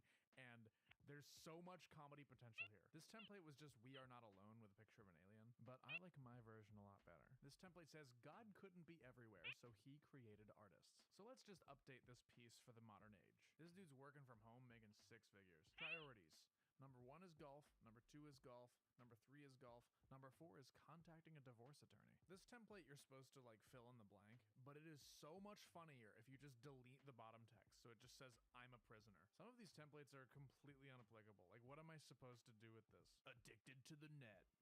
You know what I'm addicted to? Family Guy funny moments. This shirt is more personalized now. I work in computers. Yeah, no. Unemployed and proud. And then they're playing Overwatch 2. Although you could really just put whatever game you think is lame into the monitor. I bet there's gonna be like 300 commenters on this video like, I would genuinely buy the "I'm a prisoner" t-shirt. Look, YouTuber merch is bad enough as is. Don't tempt me to make it worse. Next up, we've got paper airplane print activities from 1998. Notice how it says easy to follow instructions on the front. Keep that in mind for later. So this software has 10 different types of planes that you can make, and then you get to choose what kind of graphics you want before you print it. And of course, it also gives you an instruction sheet that you print out as well so that you know how to fold it. As cute as this software is, we've got some planes to make. I have decided to make the B-45 bomber as well as the F-160 snub nose. I'm going to be making the supersonic bomber and the F-110 glider. So you're about to realize the same thing that I did, which is that you have to know which way you have to orient the paper before you start. It's kind of confusing because they don't tell you. What do you mean refold to make a triangle like this? I don't know what that means. I have this currently, and it doesn't look like that. Then fold up the corners? What corners? These instructions are a little bit shoddy. I'm stuck on step 3. Fold flap under. This part will go under. So it forms... Under what? Under this one? Under this. It goes around... Oh, the whole thing? Yes. Under here like this? Mm-hmm. Oh, okay. Look, I finished my plane. It is the jellyfish F-160 snub nose. What do you mean behind the body? Like fold it up? They don't do that in airplane level. It's just like crease it 100 times right here and then just kind of make it into like a fortune cookie and then it becomes this little diamond shape. Cool. Just draw the rest of the I really expected you to already be a paper airplane person. That's what I was saying. Like, this is made for experts and not for 4-year-olds. If they want YouTubers to understand it easily, you have to make it for 4-year-olds. Yeah, they make it for 4-year-olds. They have to do journalist difficulty paper airplanes. Yeah, well, I'm a YouTuber and I'm making paper airplanes right now, and I'm doing a good job. This is my jellyfish plane. It is the F-160 snub nose, and this is my smiley face plane, which is the B-45 bomber, and it has a little tail on the end. There's my 2 paper airplanes. Hey, I'm gonna throw this at you, and it's really gonna hurt because of how pointy it is. Okay. The instructions could be a little better, but this was fun. This is a nice thing to do. I will upload this to archive.org. As far as I know, this is undumped. But yeah, this is print activities paper plane from what was it? 1998. Yeah, 1998. That's pretty cool. Next up, we have Sierra Home Architect from the year 2000. Hopefully, this software will let me build a 3D house like in The Sims. That would be so good. Welcome to Sierra Home Architect, where you can create the home of your dreams. Oh, it's so good. Oh, I already love this. Oh, good. It found my graphics card. That's nice. Oh, okay. Well, it's definitely... It's definitely not supposed to be doing that. 3D graphics may put your computer to the test. Sierra Home Architect may destroy your graphics card from the inside out, actually. But yeah, basically I turned off the 3D hardware acceleration and then everything was fine. But yeah, there's a whole bunch of sample homes in this software that you can walk around in, and it's really, really cool. It feels very PS1. There's a ton of detail involved in this software. You can do like multiple floors, you can do the interior, the exterior, you can change room layouts, you can add in all your own decorations and furniture. This is seriously impressive for the year 2000, like genuinely. So I designed my dream home using I Sierra think Home Architect. There's one bedroom and 23 bathrooms. So when you first enter the home, we really wanted to make a good first impression by starting off in the bathroom. There's a sink right there. You also have 4 doors right away that will lead to the other rooms. If you head into the room to the right, you are greeted with the bathroom. There's a toilet here, as well as a sink and a towel rack. And then if you head into this room here, welcome to the bathroom. This is a sink with a toilet. That one's blocking that door, but you can still go through if you squeeze through. Welcome to the bathroom. We actually had a wizard cast a spell on that cup to make it float ominously. If you head into this room, welcome to the bathroom. There's a toilet and nothing else. If you head into this room, there's a towel in this room. That's another bonus feature there. Welcome to the bathroom. So in this bathroom, we've replaced the toilet with a pool table, but you can still pee on it just like you would if it were a toilet. Welcome to the bathroom. This room has 2 toilets in it. That's for competitive pooping. It's to see who can fire a log out faster. Welcome. Welcome to the bathroom. There's a pinball machine in here. We had the toilet removed to make space for it. And if you take a look in here, welcome to the bathroom. There's some towels blocking the door over there, but hey, you have a sink and a scale as well in this room. Now, this next room has a very special addition. We have a countertop with some flowers and a mirror and some tissues in this bathroom. So this bathroom has a shower tub combo in it. That's going to cost you approximately $300,000. You know, getting lost in your own home, trying to find your bedroom is part of the experience. Oh, there we we found the bedroom, and we even put framed photos of people you've never met on your set of drawers so that you'll feel less lonely at night. That was a lot of fun. I enjoyed this a lot. Next up, we have 6,000 Sound Effects by Cosme. Originally released in 1998, but this particular disc is a reprint from 2005. Sound effects CDs are traditionally written to the audio track so you can play it in like a CD player, but this one is only for CD-ROM. The only way to access the sounds is through its proprietary Windows software. All the sounds are tagged, and you can't export them in bulk. You can only export them individually. The sound quality was perfectly fine for 1998 standards, but today these sounds are absolutely unusable. 8,000 hertz at 64 kilobytes per second is comically low quality. I can imagine myself using these sounds if I were trying to make a period piece, like a game that pays homage to Flash or Shockwave games from the late 90s. It would fit for that use case, otherwise these sounds are completely useless. I took a look at the manual to see what the license terms were, and the sounds are indeed royalty-free, but you have to email Cosme for permission. The problem is, Cosme is gone. They have long since dissolved and their site just leads to nothing. But I did some tracing back and I found that they were acquired by Ziggurat Games, who are still active today. So I emailed them for permission and I'm still waiting to hear back. Hopefully they permit my use of the royalty-free sound effects that are on the CD-ROM I purchased. Not that I would, but it's nice to have the option. So speaking of gigantic packs of assets, this is ClickArt 300,000, released in 1997. It's a 20 CD-ROM set of royalty-free graphics and clip art. Look at all these discs. It just keeps going and going and going.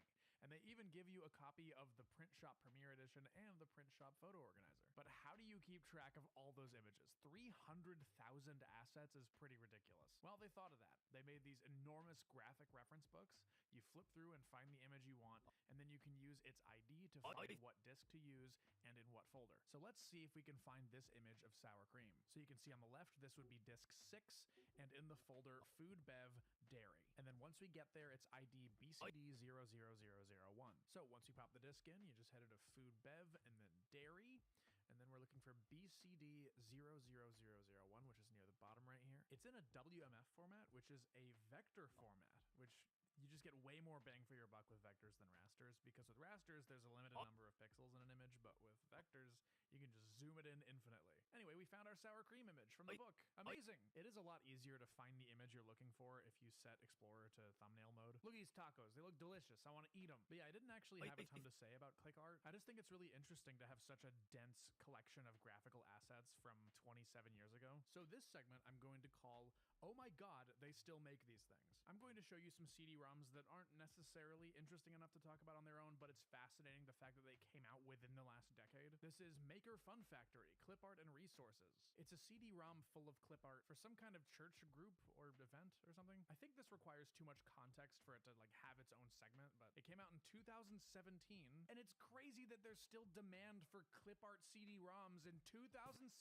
You could just download them. This right here is Amazing Hidden Object Games, Terrifying Tales. Hidden object games are very conceptually uninteresting. They're like the podcast equivalent equivalent of video games. But yeah, this thing released in 2016. This game came out after Undertale. I have another one here called Hidden Object Classic Treasures 2 that released in 2018.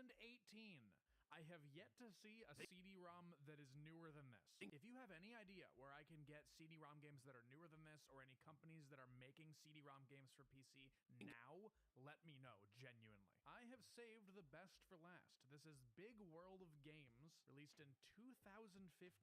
Weirdly, I found this at Micro Center, and as soon as I saw it, I knew I had to buy it, because like, what?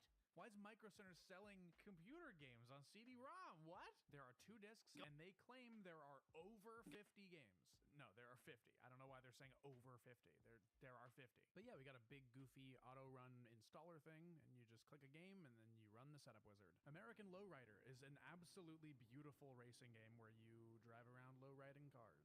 And yeah, it's okay. It's pretty generic, but not bad at all. It looks amazing on this hardware. Aquafish is an aquatic-themed clone of Pac-Man. ATV GP is like Big Rigs over-the-road racing, but for ATVs. This game is so unbelievably busted. Watch this guy disappear. Goodbye, idiot. Look at these cardboard cutouts of people. They didn't even try. The race doesn't end until all of the AI opponents cross the finish line, but they were all stuck on this hill, and so the race couldn't end. So I was just forced to watch these AI players fail to drive up a hill for like 5 minutes until I eventually got bored and forced closed the game. Heracles, Battle of the Gods is like a 2.5D clone of Rainbow Island, I guess?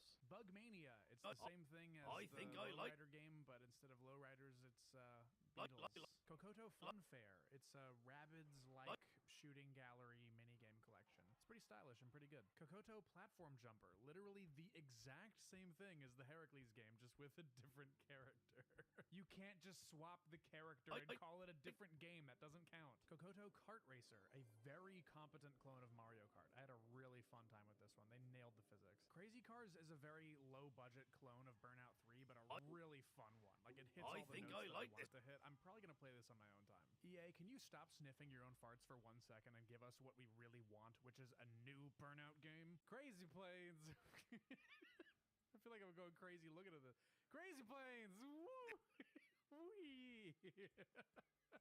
This game is completely unintelligible. I could not tell you what was happening in it. Dino is a very bizarre 3D platformer with just the worst controls ever conceived. I have no idea what my objective is. I have no idea what's going on. Dino Speedboat. It's a speedboating game featuring Dino.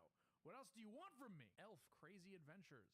A really, really basic 2D platformer. Evolver. Themed match 3 game. This game is just called Farm. It's like a farm management game.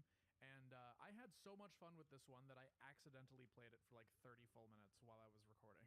I am absolutely going to play this on my own time. It was so much fun. Farm 2 blooms the scope too much. They made it way too overly complicated and it didn't vibe with me. Fire and Forget is a really cool combat racing game where you blow up these big robots and then you can switch to like a flying mode and you can fly your car around.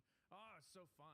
The graphics are beautiful. Weirdly, I have not ever seen a video game do what this game is trying to do. It's like weirdly original for this collection. Highly recommended. Gas Station is one of those mobile game kind of gas station management games. Not really my cup of tea. Gods versus Humans. It's like a god game where you use like divine powers to blow people up. It's kind of fun. Hot Farm Africa is another sequel to Farm, which I'm sorry for being old school. I just think Farm 1 is the best. I think this one's also very overly complicated and it takes away from it for me. The Hunchback of Notre Dame. It's a very generic 2D platformer featuring that guy. Helicopter Simulator. I tried every button on the keyboard and I swear I could not get this thing off the ground. Karate Panda. It's a very generic 2D platformer, potentially based on a very similarly named animated movie featuring the Minecraft movie guy. Little Ghost. Another very, very generic 2D platformer. Crock and Roll. It's a 3D platformer where you shoot musical notes at people as an attack. It's very weird. I kind of like it. Little Folk of Fairy. It's like a management game for fantasy creatures. Magic Solitaire. I really expected this to be Klondike Solitaire, but it's not. It's, I guess, one of the 1,000 unique solitaire games from the other disc, because I have no idea what's going on. Mega Race is a DOS game from 1993 running in DOSBox. Genuinely based. More of this, please. Mega Race 2 is also a DOS game from 1996, and it's also running in DOSBox. This game looks so nice for the time. Oh my god. I assume the background is pre-rendered and they're doing some kind of trickery with the cars in front, but man, it looks so nice. My Doll 3D, it's a dress-up game, and that's it. That's the whole thing. Pinocchio, another very generic 2D platformer. Wow, this art looks really, really, really ugly. I'm shocked. Pirates versus Corsairs. It's like a turn-based strategy game where you play as pirates and you try to blow up your enemies, and it's awesome. Also, while I'm editing, I noticed that some of the games are like cropped. I don't know why they captured them that way. Sorry. Open Cart. It's like a kart racing game. There's nothing really remotely interesting about it. Police Destruction Street. You play as a car with like a gun hanging out one window, and I kind of like what it's trying to put down here, but it's way too hectic and hard to keep up with, and everything's way too fast and very overwhelming. I love the concept. I like the style. I think the controls are pretty good too. It's just way too fast. I was often just like slowing my car down so that I could take in all the information that it was throwing at me. But yeah, Police Destruction Street, love the idea. Definitely worth giving it a try. Reindeer Adventures. I'm not sure why it's stuttering like that visually. It wasn't like that on my screen. I think it's a bug with the capture. But yeah, very generic Christmas-themed platformer. Pony World 2. It's like a dating sim where your objective is to get married and have a baby. It was very weird, and it made me laugh a lot. Safari Adventures. Look, I'm not gonna lie to you. I didn't even get to the gameplay in this game. You can't skip this dude talking, and he talked for like 7 minutes straight, and then I just closed the game. This game is just called Santa Claus, and it's a Santa Claus 2D platformer. Save the Furries. It's a game that's kind of like Lemmings, but with like physics objects. It's kind of fun. The Secret of Nautilus. It's like a escape room game. I think I like this answering machine business. And unlock the door. It's kind of cool, actually. Shadowmania. It's some kind of puzzle game. I didn't really get it. Sweet Home Pets. It's a 2D platformer. And you're collecting the same exact collectibles as the Elf 2D platformer from the beginning. Vanilla and Chocolate. It's like a weirdly detailed ice cream store management game. I would have played warm-up, but it didn't work. It just kept crashing. And Trucker, where you drive a truck real fast, and you shift gears to go even faster. Yeah. Ernest Colt Western Shooter. It's just like a shoot 'em up game where you just walk forward and shoot skunks and foxes. I'm disappointed because a game called Western Shooter, I thought it was going to be like a first-person shooter that was like cowboy themed. That would have rocked, but no. We just get this garbage. Well, that's all the games off of the Big World of Games CD-ROM set. There were a couple that I excluded, like Sudoku. I don't really care to play Sudoku on a video. Every CD-ROM that I mentioned in this video, I have dumped and put on my archive.org page. So if you want to download any of the CD-ROMs that I featured here, you absolutely can. And I think a lot of these were actually previously undumped. So that's a big +1 for data preservation. Sorry, my voice is so hoarse because I have done nothing but record VO for the past 3 days. Patreon.com/clue. Thank you to everyone that supports me on there. Thank you to everyone who sent stuff to my P.O. box. I will address you next video, I promise. I If think you have I like interest this in answering RTA machine gadgets or any old computer things or retro stuff, and you're interested in sending it my way, my P.O. box address is in the channel's about page. Oh my gosh, my voice is so hoarse. Goodbye. I will see you next time. Goodbye.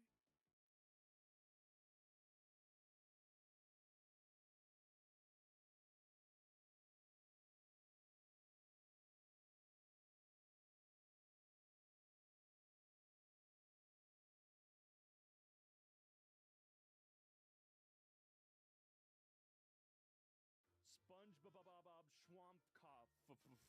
Okay. Oh, well, cool, man. They skipped over 6 and went straight to 7.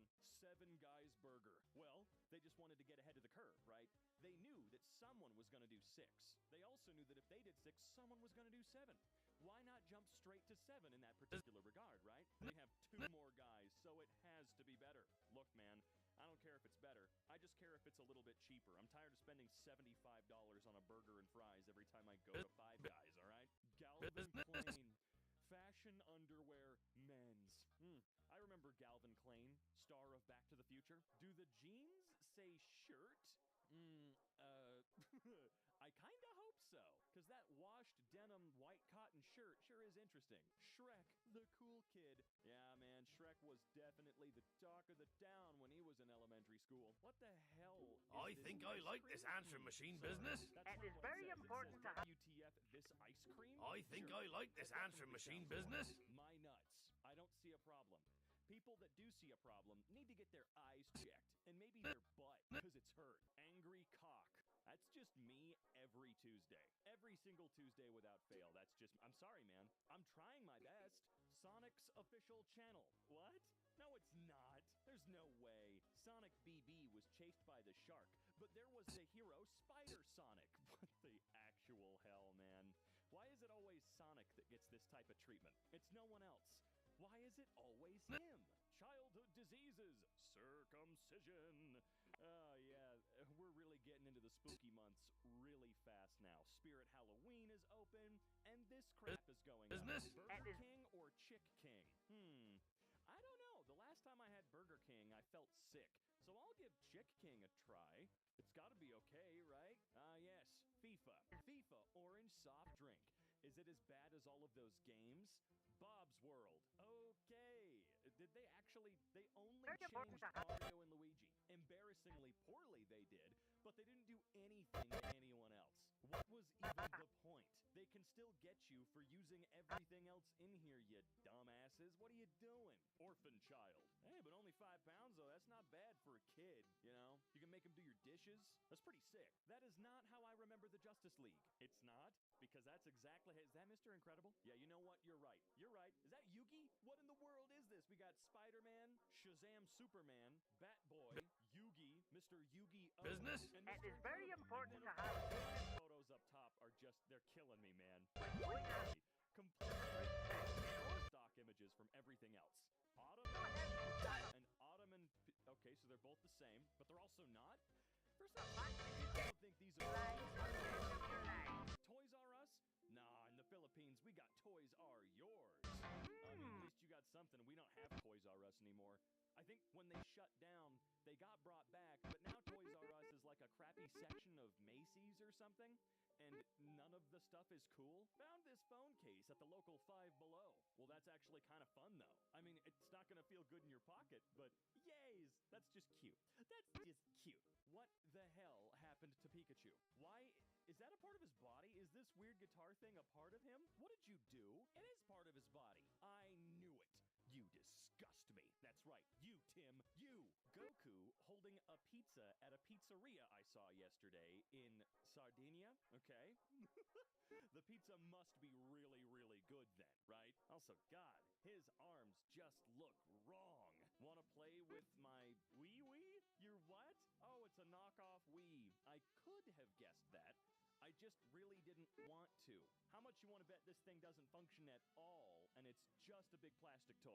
Hottest mobile game of the year. Eating chicken action. Dude, come on. They were going after the winner chicken dinner thing from PUBG, and they got eating chicken action. Come on, man. Wait, hold on a second. Jack Candy's eating chicken action. I need to see a movie adaptation of Jack Candy's Eating Chicken Action, starring Tom Cruise. Just kidding, not starring Tom Cruise. Event obviously not funded by Nintendo. It is in my country of Chile. The translation of the title is The Plumber's Boss. Los Fontaneros Bros. Is it Bros or Bros? I don't know. It doesn't matter. Well, I'd see this. Yeah, I mean, I know it's a plumbing advertisement. I'm just kidding. Come on, man. I'd watch this movie. I would watch this one. I'd have a great time. These tiny superhero plushies. Who is that supposed to even be? Don't get it. And this guy, who's this guy supposed to be? Ice cream stand in of the Polish cities looks really curious? You're right. It does look very curious. And by curious, I mean they stole designs right out of a video game / new hit Netflix television series. Yeah. Oh God, there's a plane flying over my house. Hang on. From the Bible series. Joy Pop. It's a figurine of Jesus Christ. Why does this also feel blasphemous? You know? Like, really? You got a figurine of Jesus Christ that's meant to look comic booky in its own way? I don't know. I don't think Jesus would want you buying a strange, somewhat illegal feeling knockoff. Where's the real pop figure of Jesus? Kidney potatoes. I really, really, really hope I don't ever get kidney potatoes in my lifetime. I like to drink a lot of water and coffee. Frozen. I mean, yeah, I guess, dude, whatever you say. The Game Station 5 Pro. 32-bit. Wow, 32-bit. just in time for that era. I feel like I watched someone play with one of these exact things relatively recently, and it's exactly what you expect. It's an emulator box. It's an old Android TV box that's been repurposed, and it works better than you'd think. But I still wouldn't buy this. Ricky Rat is terrified by the audacity of whoever made him. I don't know if that's terror. I mean, I guess. We'll go with that. Fine. I can't think of an alternative. I'm crying right now. Okay, did you buy that shirt? Because if you didn't, you suck. I would wear that shirt everywhere. As a matter of fact, I want a sticker I can put on my car. When Harry Potter met Gandalf, Legend of the Rings. No way. Magic is real if you believe. Is this... Hold on, give me 1 second. I need to look this up. Oh my god, it's real. It's here. It's got a 2.6 out of 10. I need to find a copy of this movie and watch it yesterday. I would like to thank all of you, but my true calling has been found. Euro Disney. No.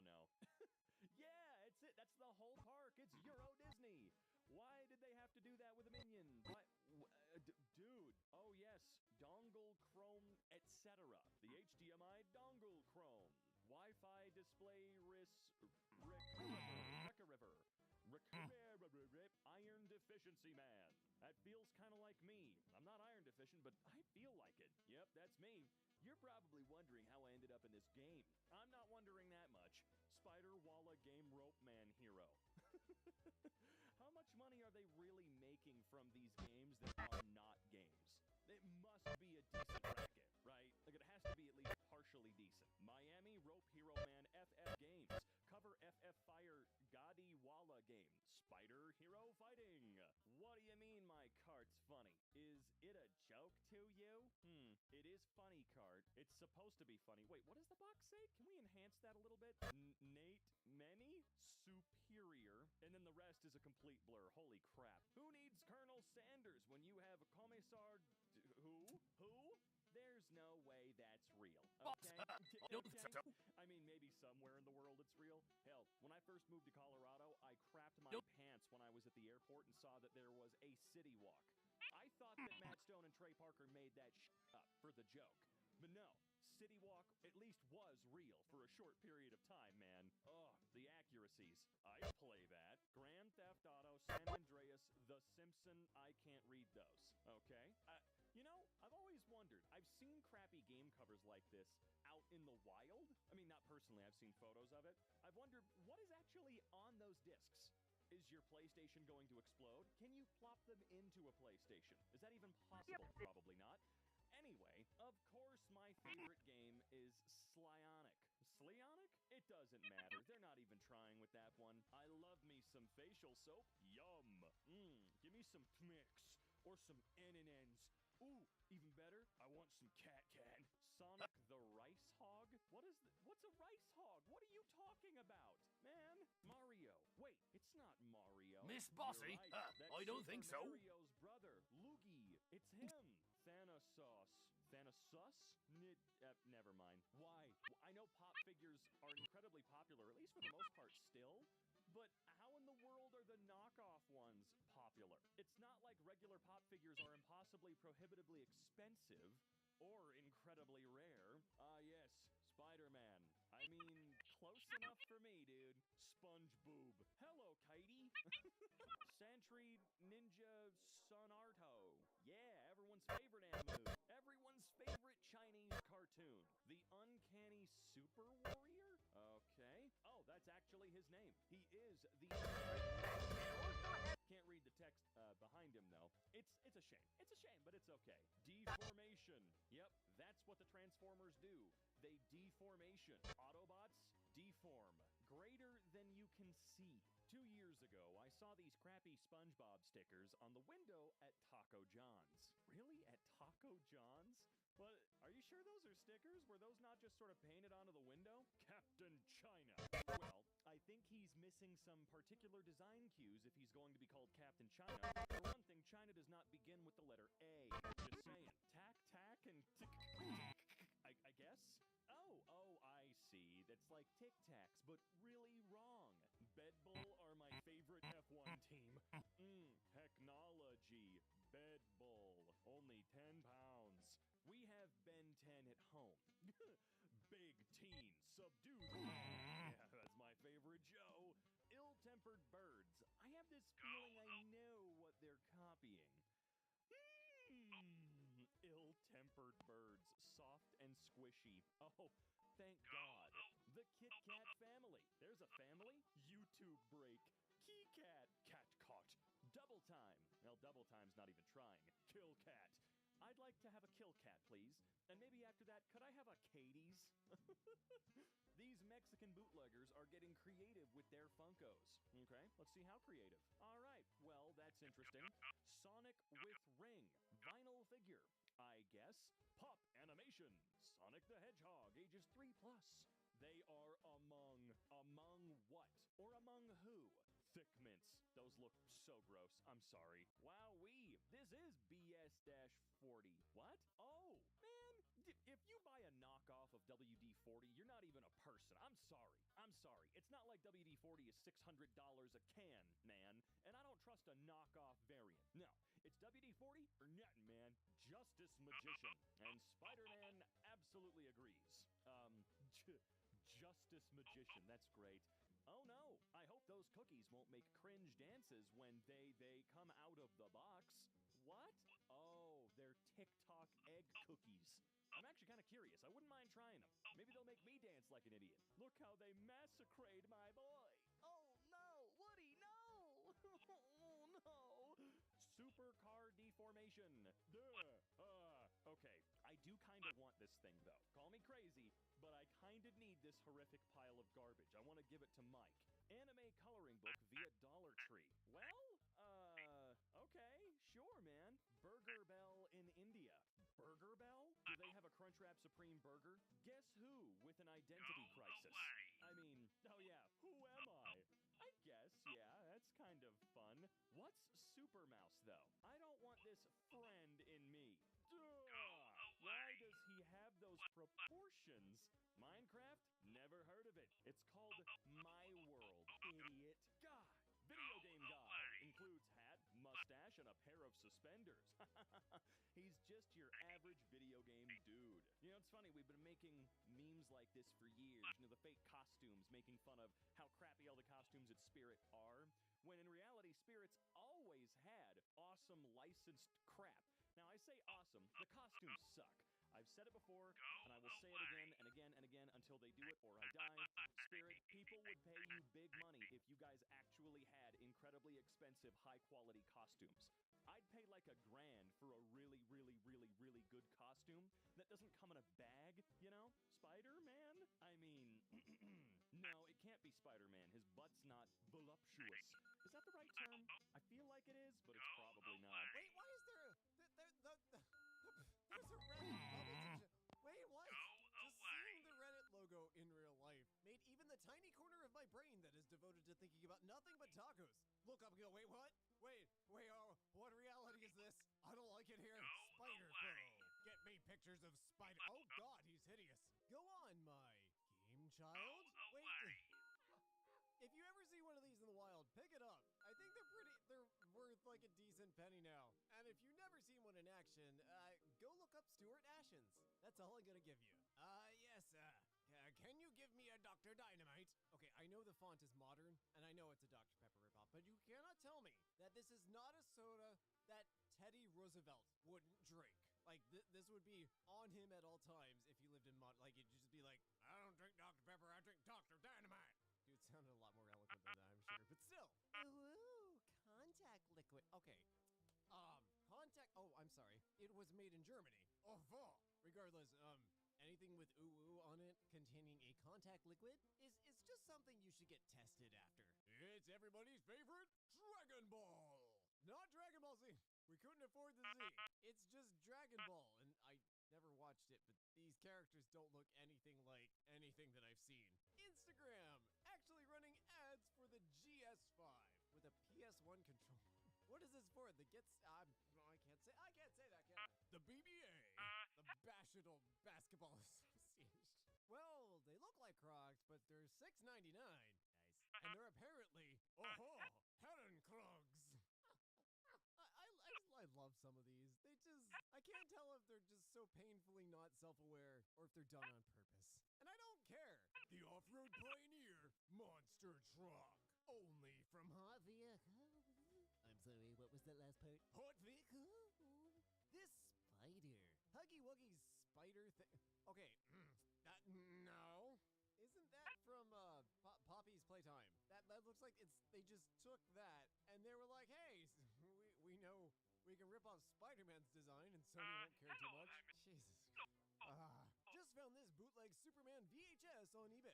Okay, besides the fact that it looks like he's trying to hide a VW Beetle in his jaw, I don't know enough about Superman to not immediately discredit this. I think they're mixing logos and I don't know. My God, that chin is fresh out of MS Paint. What kind of goofy Kit Kat is this? Twin wafer snappy fingers? Most New York sentence ever. Tesco ate twin wafer snappy fingers. That just makes it worse because when you snap into it, you're not breaking into chocolate. You're not getting a break of that Kit Kat bar. You're breaking bones. You are channeling inner demons you did not know previously existed inside your psyche. Or maybe you did, and you enjoy it. In which case, Tesco's got you covered. Fairy Kitty! Yeah, Sanrio's lawyer's gonna have something to say about that. Actually, I don't think they care. The face on this bootleg Hulk figure. He looks tired, like he's had enough of your crap, and he's having a stroke all at the same time. That takes some real talent. Live your life! I'm trying, man. You gotta just keep making crappy off-brands. It's shortening it. Mama Loca Cricket! You can shoehorn that all you like, but holy hell, that is not a Kit Kat! Bugs Bunny, pest control! Bugs Bunny, but a pyromaniac. That is a show and a pest control service I would hire. Well, maybe not the second, because, I'd like to keep my house, but holy hell would I watch that show. Quick, come, there's a spider in the house. Don't worry about it. Logilink! Oh my God, they even took Logitech's font. What are they stealing the link from, or are they just being stupid? Can't be Starlink. I don't know. That's a pretty dead ripoff, though, of one of Logitech. I don't know which one. But yeah, just copy paste. Lovely doll. Lovely doll. Lovely doll. I don't think you saw the movie. I don't think Lovely Doll, the brand as well, is paying attention at all. It's Nick and Marty's. Oh my God. It's a Mad Farmer experiment. I couldn't keep it. Okay, if this is just supposed to be like a funny knockoff for like a one-time thing, I'm gonna let it slide, especially if the two people are actually named Nick and Marty. I'm not gonna call it a crappy off-brand, because this looks like a roadside Americana thing. Selection de personnel, Spider-Pool versus Cloudman. Marvel skip bins operated by the Avengers. The hell is a skip bin? Is it like okay, I'm guessing a dumpster? Like a trash bin you put on the side of the road and people construction fills with. I'm surprised they put it that large, cause Disney lawyers, but I'm also not gonna argue with the Hulk coming out of that and like Iron Man just floating above it and Doctor Strange teleporting all of my garbage away. So I don't think this is Ghostface. I think you're right. It's like if Salvador Dali visited Area 51. Mimi da Pig, brother. Okay, Peppa Pig is terrifying on its own, but whatever this abomination is in the bottom left-hand corner is just gonna haunt my dreams for the next week. Good Lord. Manchester United. Man, I don't even follow sports. I know it's supposed to be Manchester. Is that what happens when there's multiple teams going by the same name? They become Manchester. Multicraft, build in mind.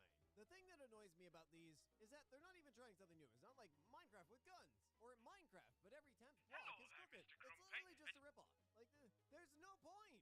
There's no reason to get this over regular Minecraft. I've seen a lot of cursed things in my day, but holy baby bald smooth Buzz Lightyear shot right up the frickin' list. A Russian off-brand of a black Monster Energy. Why is it so weird shaped? Is the dude on it okay? He looks confused and like not sure why he's there. Is it really called juice? Milk's second favorite cookie, Mr. Creamy. And it just goes straight off into some angry German light thing. Seen a lot of My World stuff. Oh, for Minecraft. Huh, I have not seen that. It doesn't look terrible, besides, the obvious trademark ripoff, but yeah, not surprised. Naruto Shruden. Okay, I don't know enough about any of this to comment. you're a fan of the show.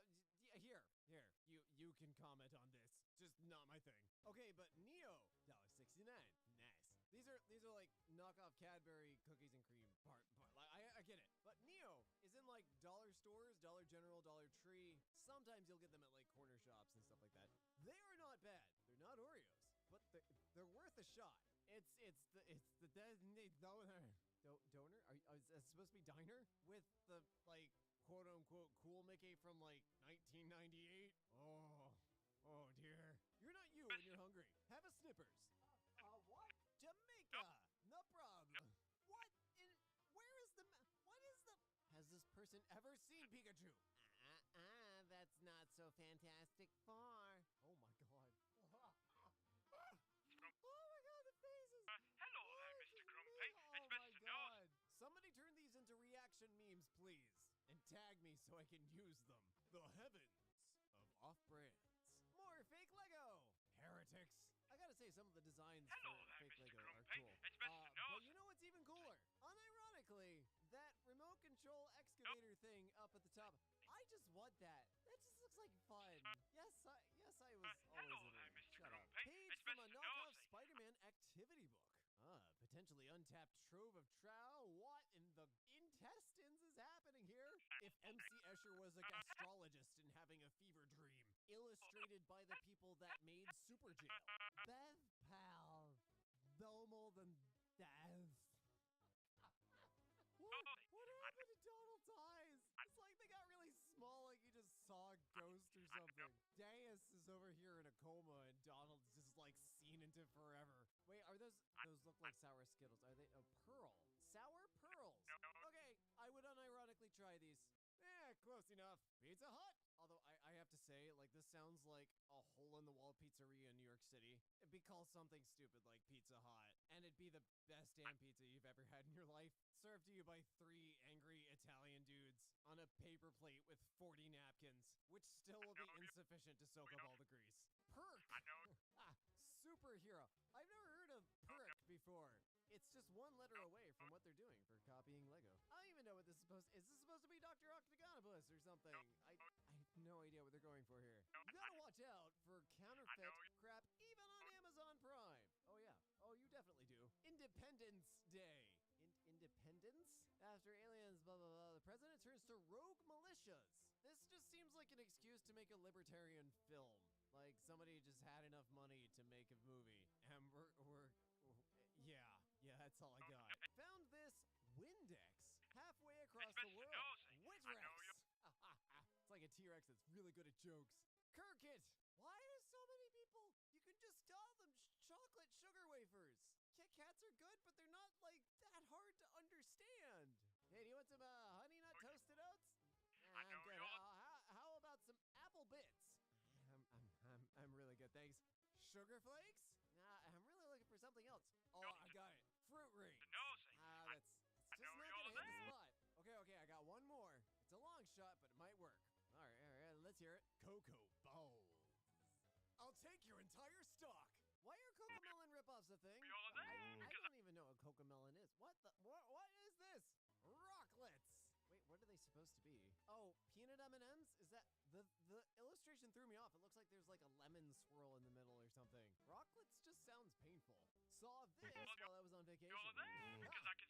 Fairy Rose. I'm not gonna pronounce the real thing because I always mess it up, but I feel like somebody just like heard that in passing and was like, yeah, I'm gonna make a candy called that. Not knowing it was already a candy. Fairy Rose. Sembo Block. Facilitate communication between children and parents. Wait, what? I thought that was called talking or pointing at things. Ages 6 and up. At age 6, they should at least be able to say, I'm hungry. Dragon Ball Z. Slots machine. Why are they slot machines a thing? Like, why? Okay, yes, fake Lego. I think it's actually the micro-stud Lego stuff. Not bad sculpture, though. I gotta give it to Doris the Dinosaur, toy in a soap. Thank you for describing why I should buy it. Soccer Cup knockoff sweatpants at Walmart. Void. To be fair, we wouldn't know. Like, we wouldn't know. Schnitty Sonic and Knuckles, wherever he is, toys. Ugh, why is Sonic look like a fox. They should have torn the back of the package out like Sonic and... Oh god, Knuckles has escaped! That's fine. Knuckles is one of the good ones. Does that look like a normal Sonic to you? The need for speed! I just did R/slash the Bubby on my own channel. Yes, plug the Lexicon on YouTube. But we had the need for speed, the need for cheese, and the need to pee. But somebody please make an even better version of this called the need for spleen, where you are rushing a spleen in a little organ donation bag through the streets of Tokyo or something. I don't know. Okay, but like, where's the stripy dude? Spider-Man. Oh, wow, wait, hang on. I fell for that. Soupy-Eiderman. Soupy-Eiderman. Oh my god. Get me pictures of Soupy-Eiderman. My talking kitty cat. Good lord, that's terrifying. Oh my god. Is your cat okay? It looks like it works in insurance. The one and only Thanos from HCU? How one cinematic universe. That's... I regret to inform you that is not a Thanos. What fracking misery is this? Oh, just set it on fire and so it can die in peace. Big cat. Just make chocolate-covered sugar wafers. Oh my god. Remember the time when Bruce Wayne Because I can say became your car. Spider-Man? I'm not reading all this, but I'm assuming that's what happened. And the thought of a billionaire buff guy who trained in the mountains, whatever thing, becoming a high school teenager with the physique of a lamppost. Just a cat. Definitely not Toys R Us. That toys and things. They try to emulate the jolly nature of Toys R Us, but somehow just give off, killer clown vibes. Only Toys R Us could do it. Furious road trip. The Fast and the... Are we there yet? Coal Weiss. That's funny. I could have sworn it was Because I can great. say your Flight car Wings is- 2016. Budget Flight Simulator. Oh my god, I want to try this. Oh my god, it looks awful. I need to try this. Unless it's a mobile game, in which case, burn it. Kid cat. Oh my god. Done. I'm done. No. My Because I favorite can say your car superhero. in this. It's a me, Marvel! Oh goddamn, that Super Mario Maker guy has seen some stuff. To the point he is paralyzed with bloodshot eyes and his tongue just numbingly poking out. Look kids, look fellow gamers, look, we're referencing the video game that you like. See, buy from us please. Buy 3 large pizzas and get a jetpack. I'd like to order some hot coffee. Get out of my store. Game Boy. Who? Game Child. Oh boy, I love playing with my Game Child anywhere I want. And when I'm done, I can just throw it in my bag and be on my way. Having to turn it off in the plane? No problem. I'll just stow it in the overhead luggage. That's where I put my child. Look, so the one in the amazing world of Gumball was real then. Oh yeah, good point. Is it being a knockoff or is it just merely being a collector's item? Captain Mario! I mean, the stamina and jump capabilities of this man is already impressive. I wouldn't be surprised if he actually does have Super Soldier Serum. His arch nemesis, Red Shell. Yeah, but don't make Red Shell pull his entire skin off. It's a... oh, it's not comfortable. Oh boy, my favorite Mario In the game. driveway. Play Super Mario for free. Let's go. Oh, no, together. Wait. I'm Boozer. I look ugly, but in about 15 more game titles, I also get the Bowser treatment. It's fine, it's okay, it's not Mario, it's Super Mano, brothers. Jungle World, see all the palm trees? Look at them all. Yo, I didn't even see this comment yet, though. I'm glad someone also thought the name Boozer. Mark and Boozer. How fitting for Boozer since his fortress is full of beer. God damn, you know what? I like the justification. I'm gonna totally say I thought the exact same thing and not just resorting to some cheap Australian slang. Tickle Me Elmer the Frog, featuring all the correct anatomy of a frog. What with its bipedal ability? On a side note, what is Elmo actually? Is he a creature of any kind? Because I look at him and I can only think of profession, and that profession is chimney sweep. Children more intelligent. This has to do with Pokemon, that game made famous by, as we all know, Ferrule the Game Company. Puzzle Ring Game Machine, the development of children's brain. Let children more intelligent. Jeez, okay, least like green Pokemon, we get you. We are Happy God Brewers. Oh, sweet mother of literacy. Here we have it, children. If you wish to avoid handing in your English assessment, just distract them with one of these on your shirt. Sure, it'll give them a heart attack, but hey, they go to a hospital, you don't have to do school homework. Haha, win-win. Even bad off-brands have bad off-brands. Oh, the off-brand universe. It's becoming like Marvel and DC. Agorki has a brother. Classical phrase. You can't understand what kind of particular accent I'm doing because I'm doing all of them. So you can't assume I'm being racist to anyone in particular. Yes, foolproof. Now you think this Sonic knockoff is there to insinuate that this is spicy, but it's actually to warn you that it's full of needles. The residual one is defeated. What has that got to do with a fidget toy? What were you translating from English here?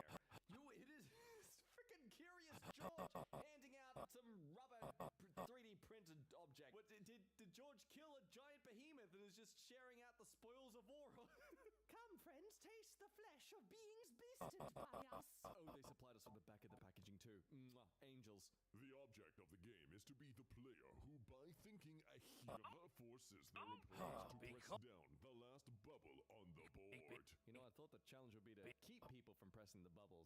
You're not really going to force them to do something they already want to do. Oh, look, it's an easy to learn and fast to play rules. Recommend for players 5 years and up. Guys, that's all of us. Everyone who's allowed to watch this video, at least. On a player's turn, they select a row and press down any number of bubbles. The opponent then presses down any. The board loses the round. Round's just over then. Okay.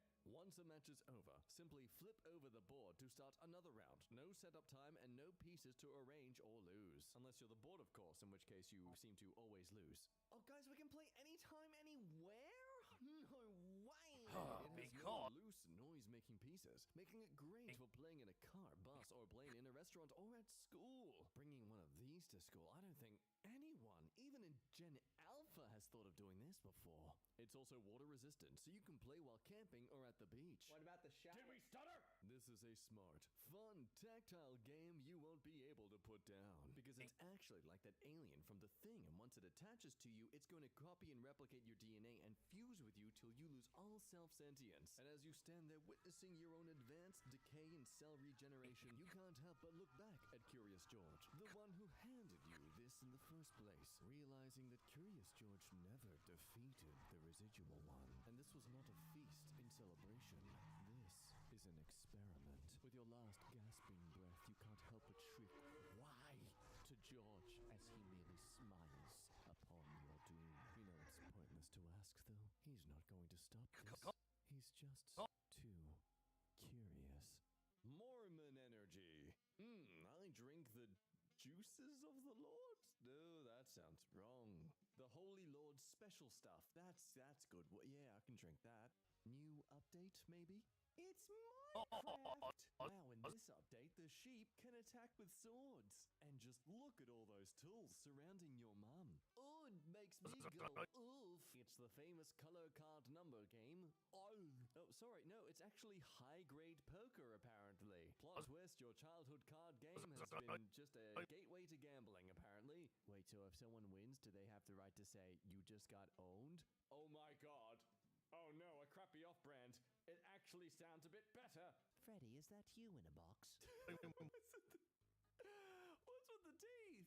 Make up your mind which design of Freddy you'd go in there. There's the one up top that has no ears for some reason. It's like they were afraid their plushies wouldn't look close enough to Five Nights at Freddy's, so they had to get a literal, actual image of one of the characters on there. But, you know, edit it so it doesn't look exactly like it so they don't get sued. Finally, some underwear for people who are always confused if my name is Kelvin. No longer shall it be socially awkward around me. From now on, when someone forgets my name, I shall just pull down my pants. Google toilet paper. It feels like you're telling me to do that, and the last time I Googled something to get a reference of a meme, that was a dank meme about Funky Town, and I immediately regretted that just by hearing about it. So I'm not gonna Google toilet paper. I've made my mistakes. Either way, thank God it's just a crappy off-brand, not me having to Google something. Oh, but look, it comes with 100% virgin pulp. I love a good virgin with my pulp in the toilet paper. What? One pee-pee. Oh, God. Look, if his devil fruit was clay, yeah, okay, I'd see it. Oh, man, why did they avoid giving him a neck? He needs a neck. I do love Skinny Boy's lovely Zorro there too. It's a very nice addition. Garfield? You know, usually they do an X to symbolize a butthole in this sort of cartoon drawing, so I'm really concerned as to their understanding of animal anatomy here. More important question though. What the hell is this even about? This is the second step or rule or question? Staying for a long time without playing games. Is this like a list of reasons you could be kicked out of an arcade? And is my lack of any understanding of other people's culture showing, or is this even actually language? Has it used As I'm watching we does have uncanny ability obserom and point. We does have uncanny ability obserom and point. John will kill he if me finds out I let rat? There's something more infound-duct than being cute. Yeah, nah, Garfield's got a point. Yeah. Totally not Pokemon. It's Pet Baby. Because I'm watching my telling you to f*** off. Avengeables, masters of power. Featuring your favorite edible Avengers. Will Ferrell. Popular book series amongst children. Popular game amongst children. And popular kids show amongst adult men. Goodbye, Hewlett-Packard. And hello, Hassan Products. Best of luck to you, constantly escaping authorities before getting sued. I guess Green Mario really exists? Hello, Peachy keeps wanting me to dress up in Luigi's outfit all the time. I don't know why. Oh wait, fun fact. He did in the original Mario Brothers. There was no Luigi, just a green Mario. Or was Luigi the original As Mario? I'm watching my fishing program. It's not a transformer. It's the personalized transforming car named Jared. Just Jared. No, not Kill Cannon, not Sideswipe, just Jared. Well, at least they got the Nickelodeon name right. Nickelodeon! It's your favorite character who's a sponge and wears pants. It's Tully. And he wants to be king of the bikini bottoms. Oh, that dude, wait. Totally from Hasbro. It's your classic fun game, Money. Ooh, there's even a dice tower included for those of you who struggle to roll dice. Just look at this product that's absolutely there. They are all definitely there. It's not Photoshop. Get out of here. You know, this off-brand has really brought something to light for me. When someone has a brighter mustache, I feel more like I can trust them and that they're friendlier. This man I do not trust. I feel like this man is trying to sell me to a circus. Like, goddamn, Colonel Sanders from KFC, they knew what they were doing, making him have a white mustache. You've heard of Sandisk. Say hello to Frank Disc. Hello, Frank Disc. Are you basically just a knockoff of Sandisk? Well, to be frank. You are. Yes, no, it was just a saying. To be frank. You are. We established that. Little Night Bear 8P said. Because I'm watching my fishing program. As much as a cute little twist from the characters. You know, I'm down for this. Each looks cool. Legs! It's just straight up legs. It's what's in here. It's not chips, just legs. Hey, we're upfront about it. You can't be upset if you open this up and all you find is legs. It's funnier when you consider that walkers could be slang for legs. Skibbity toilet battle cards in my local grocery store.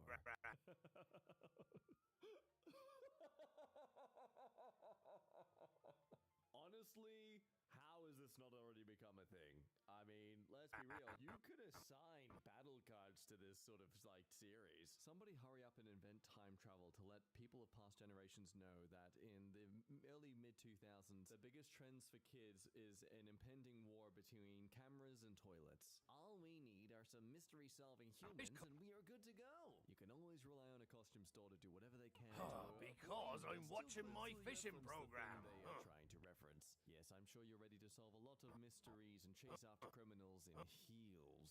Dirty Sonic.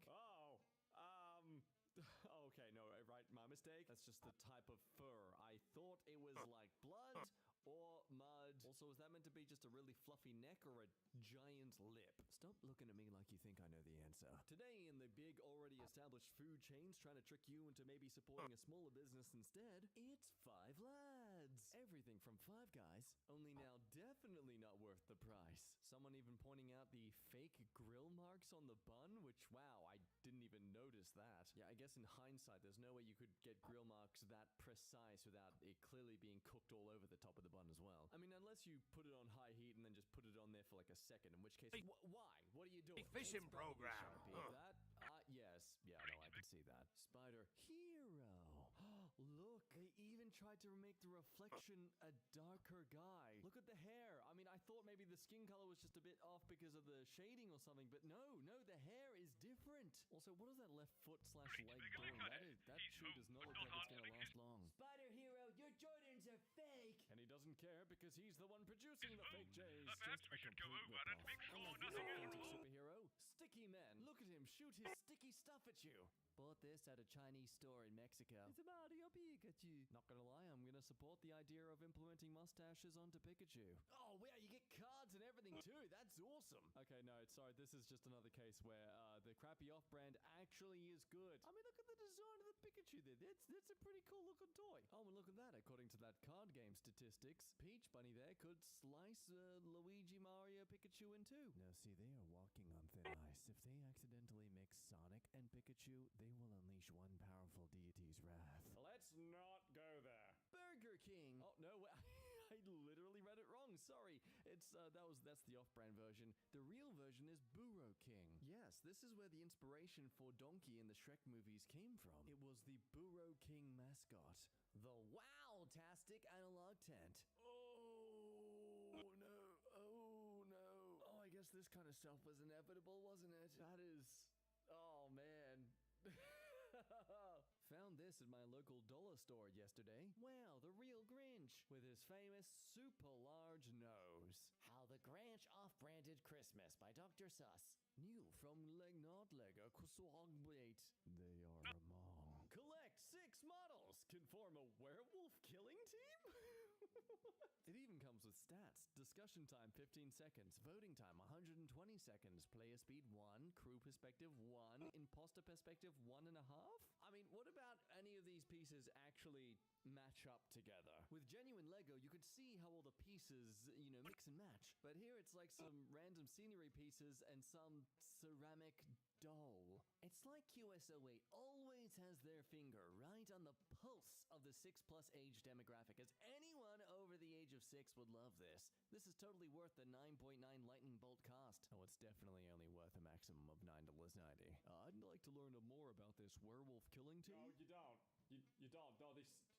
No, trust me, they're lame. They kick puppies. I heard they kick puppies. My youngest brother forced his mother to buy him this. Oh, guys, Minecraft 2! See, this is fake because there's no such thing as Minecraft 2.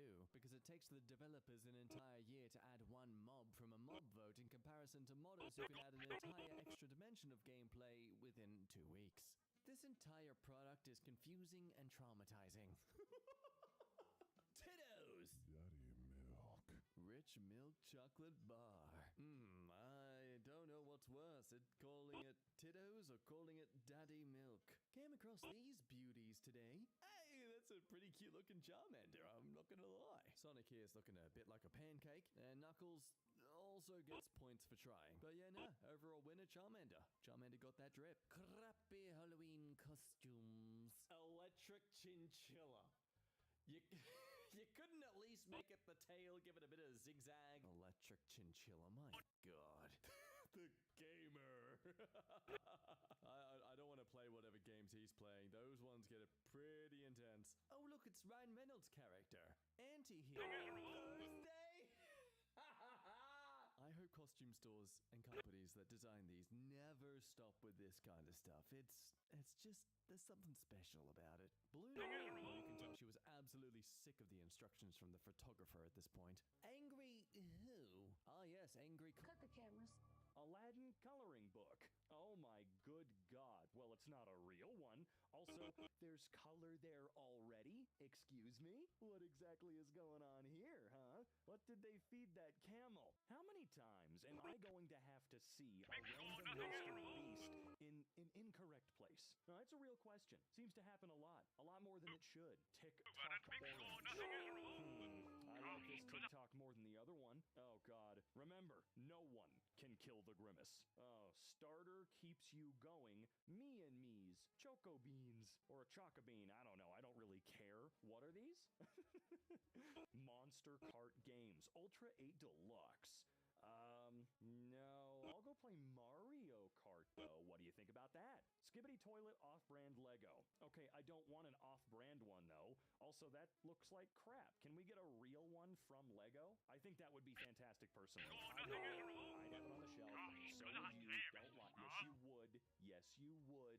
Holy crap, guys. It's from the new TV show, Dog Genius. Race Track Series. Oh, it's one of those toys.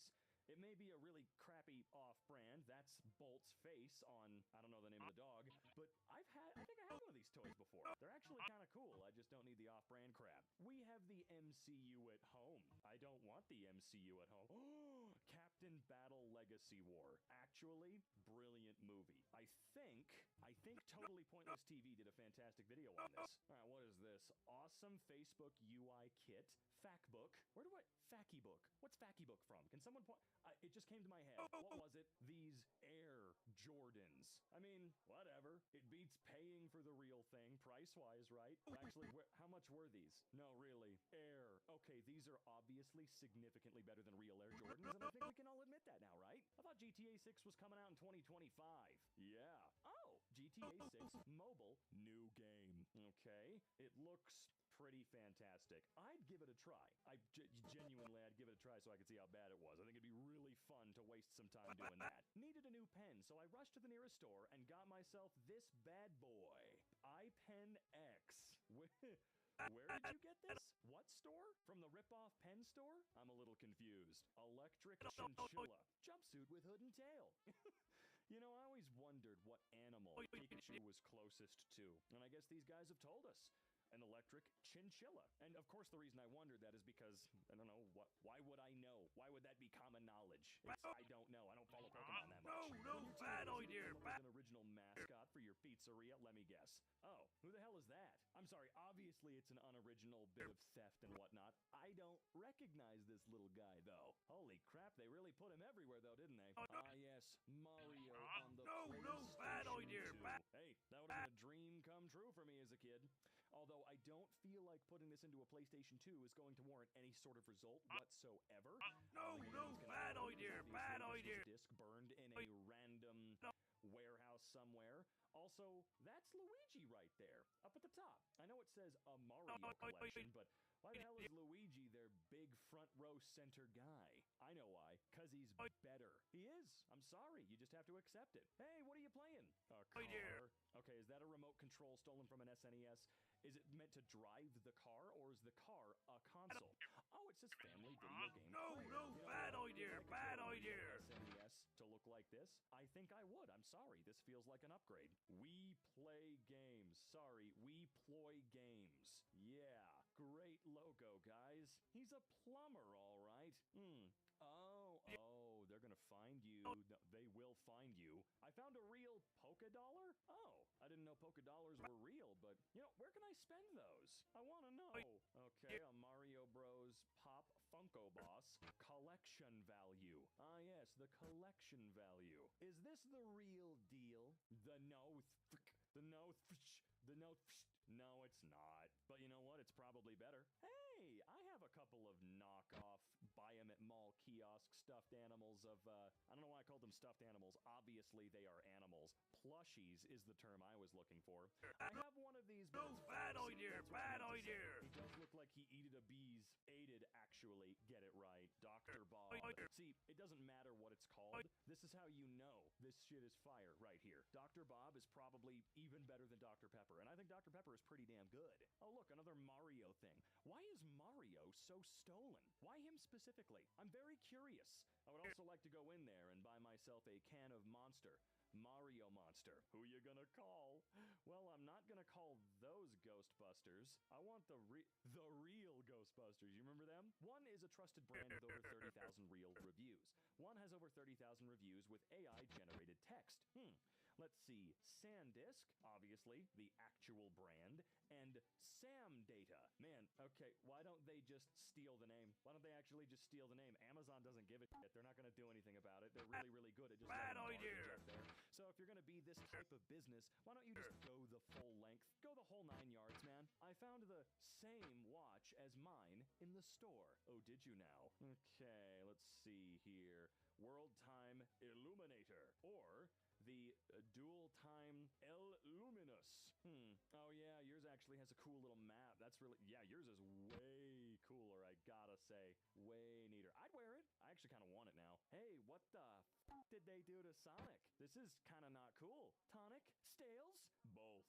Yeah, I'll say. Beautiful fashion girl. Okay, this actually, I mean, the way they're shopped on could look a little bit worse. I mean, Bad idea. do not get me wrong, but they could look worse, right? Am I alone in thinking that? Oh my god, why is Ken's face so scary?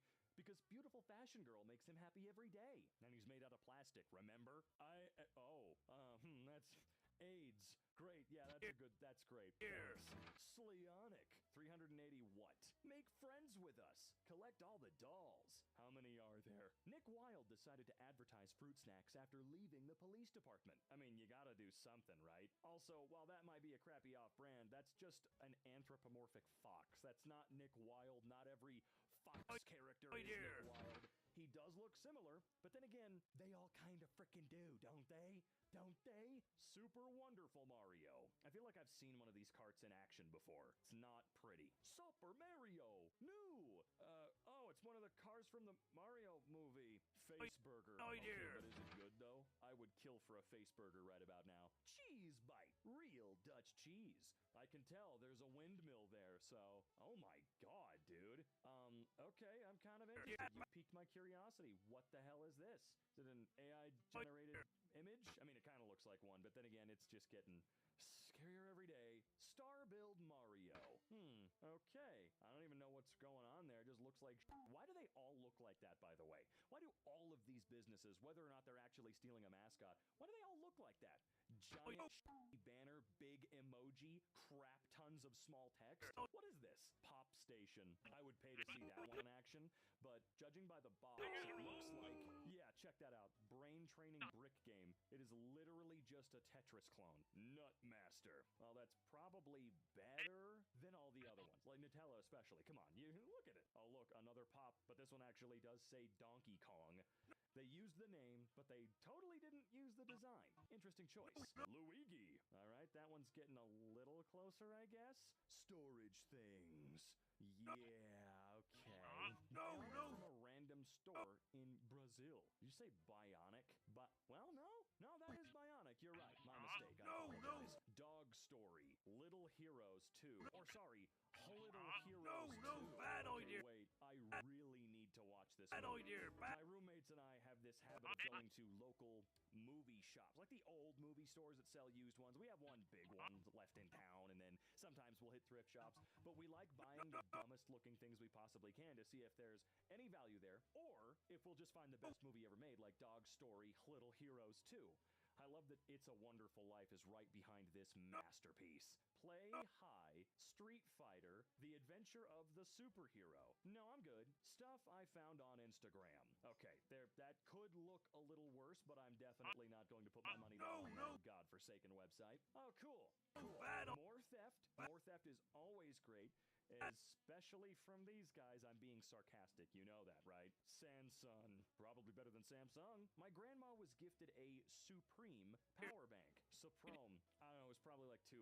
It's just a crappy power bank. I don't care. What the hell is wrong with this picture? I know something is incredibly, incredibly wrong, but I cannot specifically point it out right now.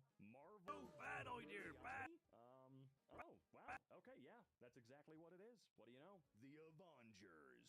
Or the Avengers. I like the Avengers more. And yeah, you know what? If I had to come up with some vision in my head... Bad idea. Bad idea. Avengers are, well, this would be it. Perhaps we should go over and make sure nothing is wrong. Oh, for crying out loud. Mickey? Who did this to you, Mickey? Oh my god. Well, maybe he just wanted a change of pace and wanted to get plastic surgery for his ears. Thomas's grandfather. Are they gonna... Never mind. Don't listen to me. Cat. Gatto. I mean, yeah, technically speaking, that is correct. Kebab Boston. Whoa. It's Sonic. Why the heck do they keep on torturing him? Oh, yeah, my god, you have got to let him die. Voodoo Vince has a better design than this poor fella. Not that there's anything wrong with Mr. Vince. I'm just saying he's a voodoo doll. He's supposed to look a little messed up. What are you doing to him? He deserves it. Wow. This is just a Toy Story, not the actual Toy Story. Charlie, a Toy Story. Here's another one I absolutely need to watch. I don't know if this movie or the last one I was talking about are real. You know what? If they are real and you find them or you have them and you want to get rid of them, you should send them to my P.O. box. If you want to, you can find it. I promise you, it's not hard. You know what? That goes double for the perfect Because trap. I'm watching my fishing program. All these pieces of garbage. Bro on the right look like a minion. Triplets.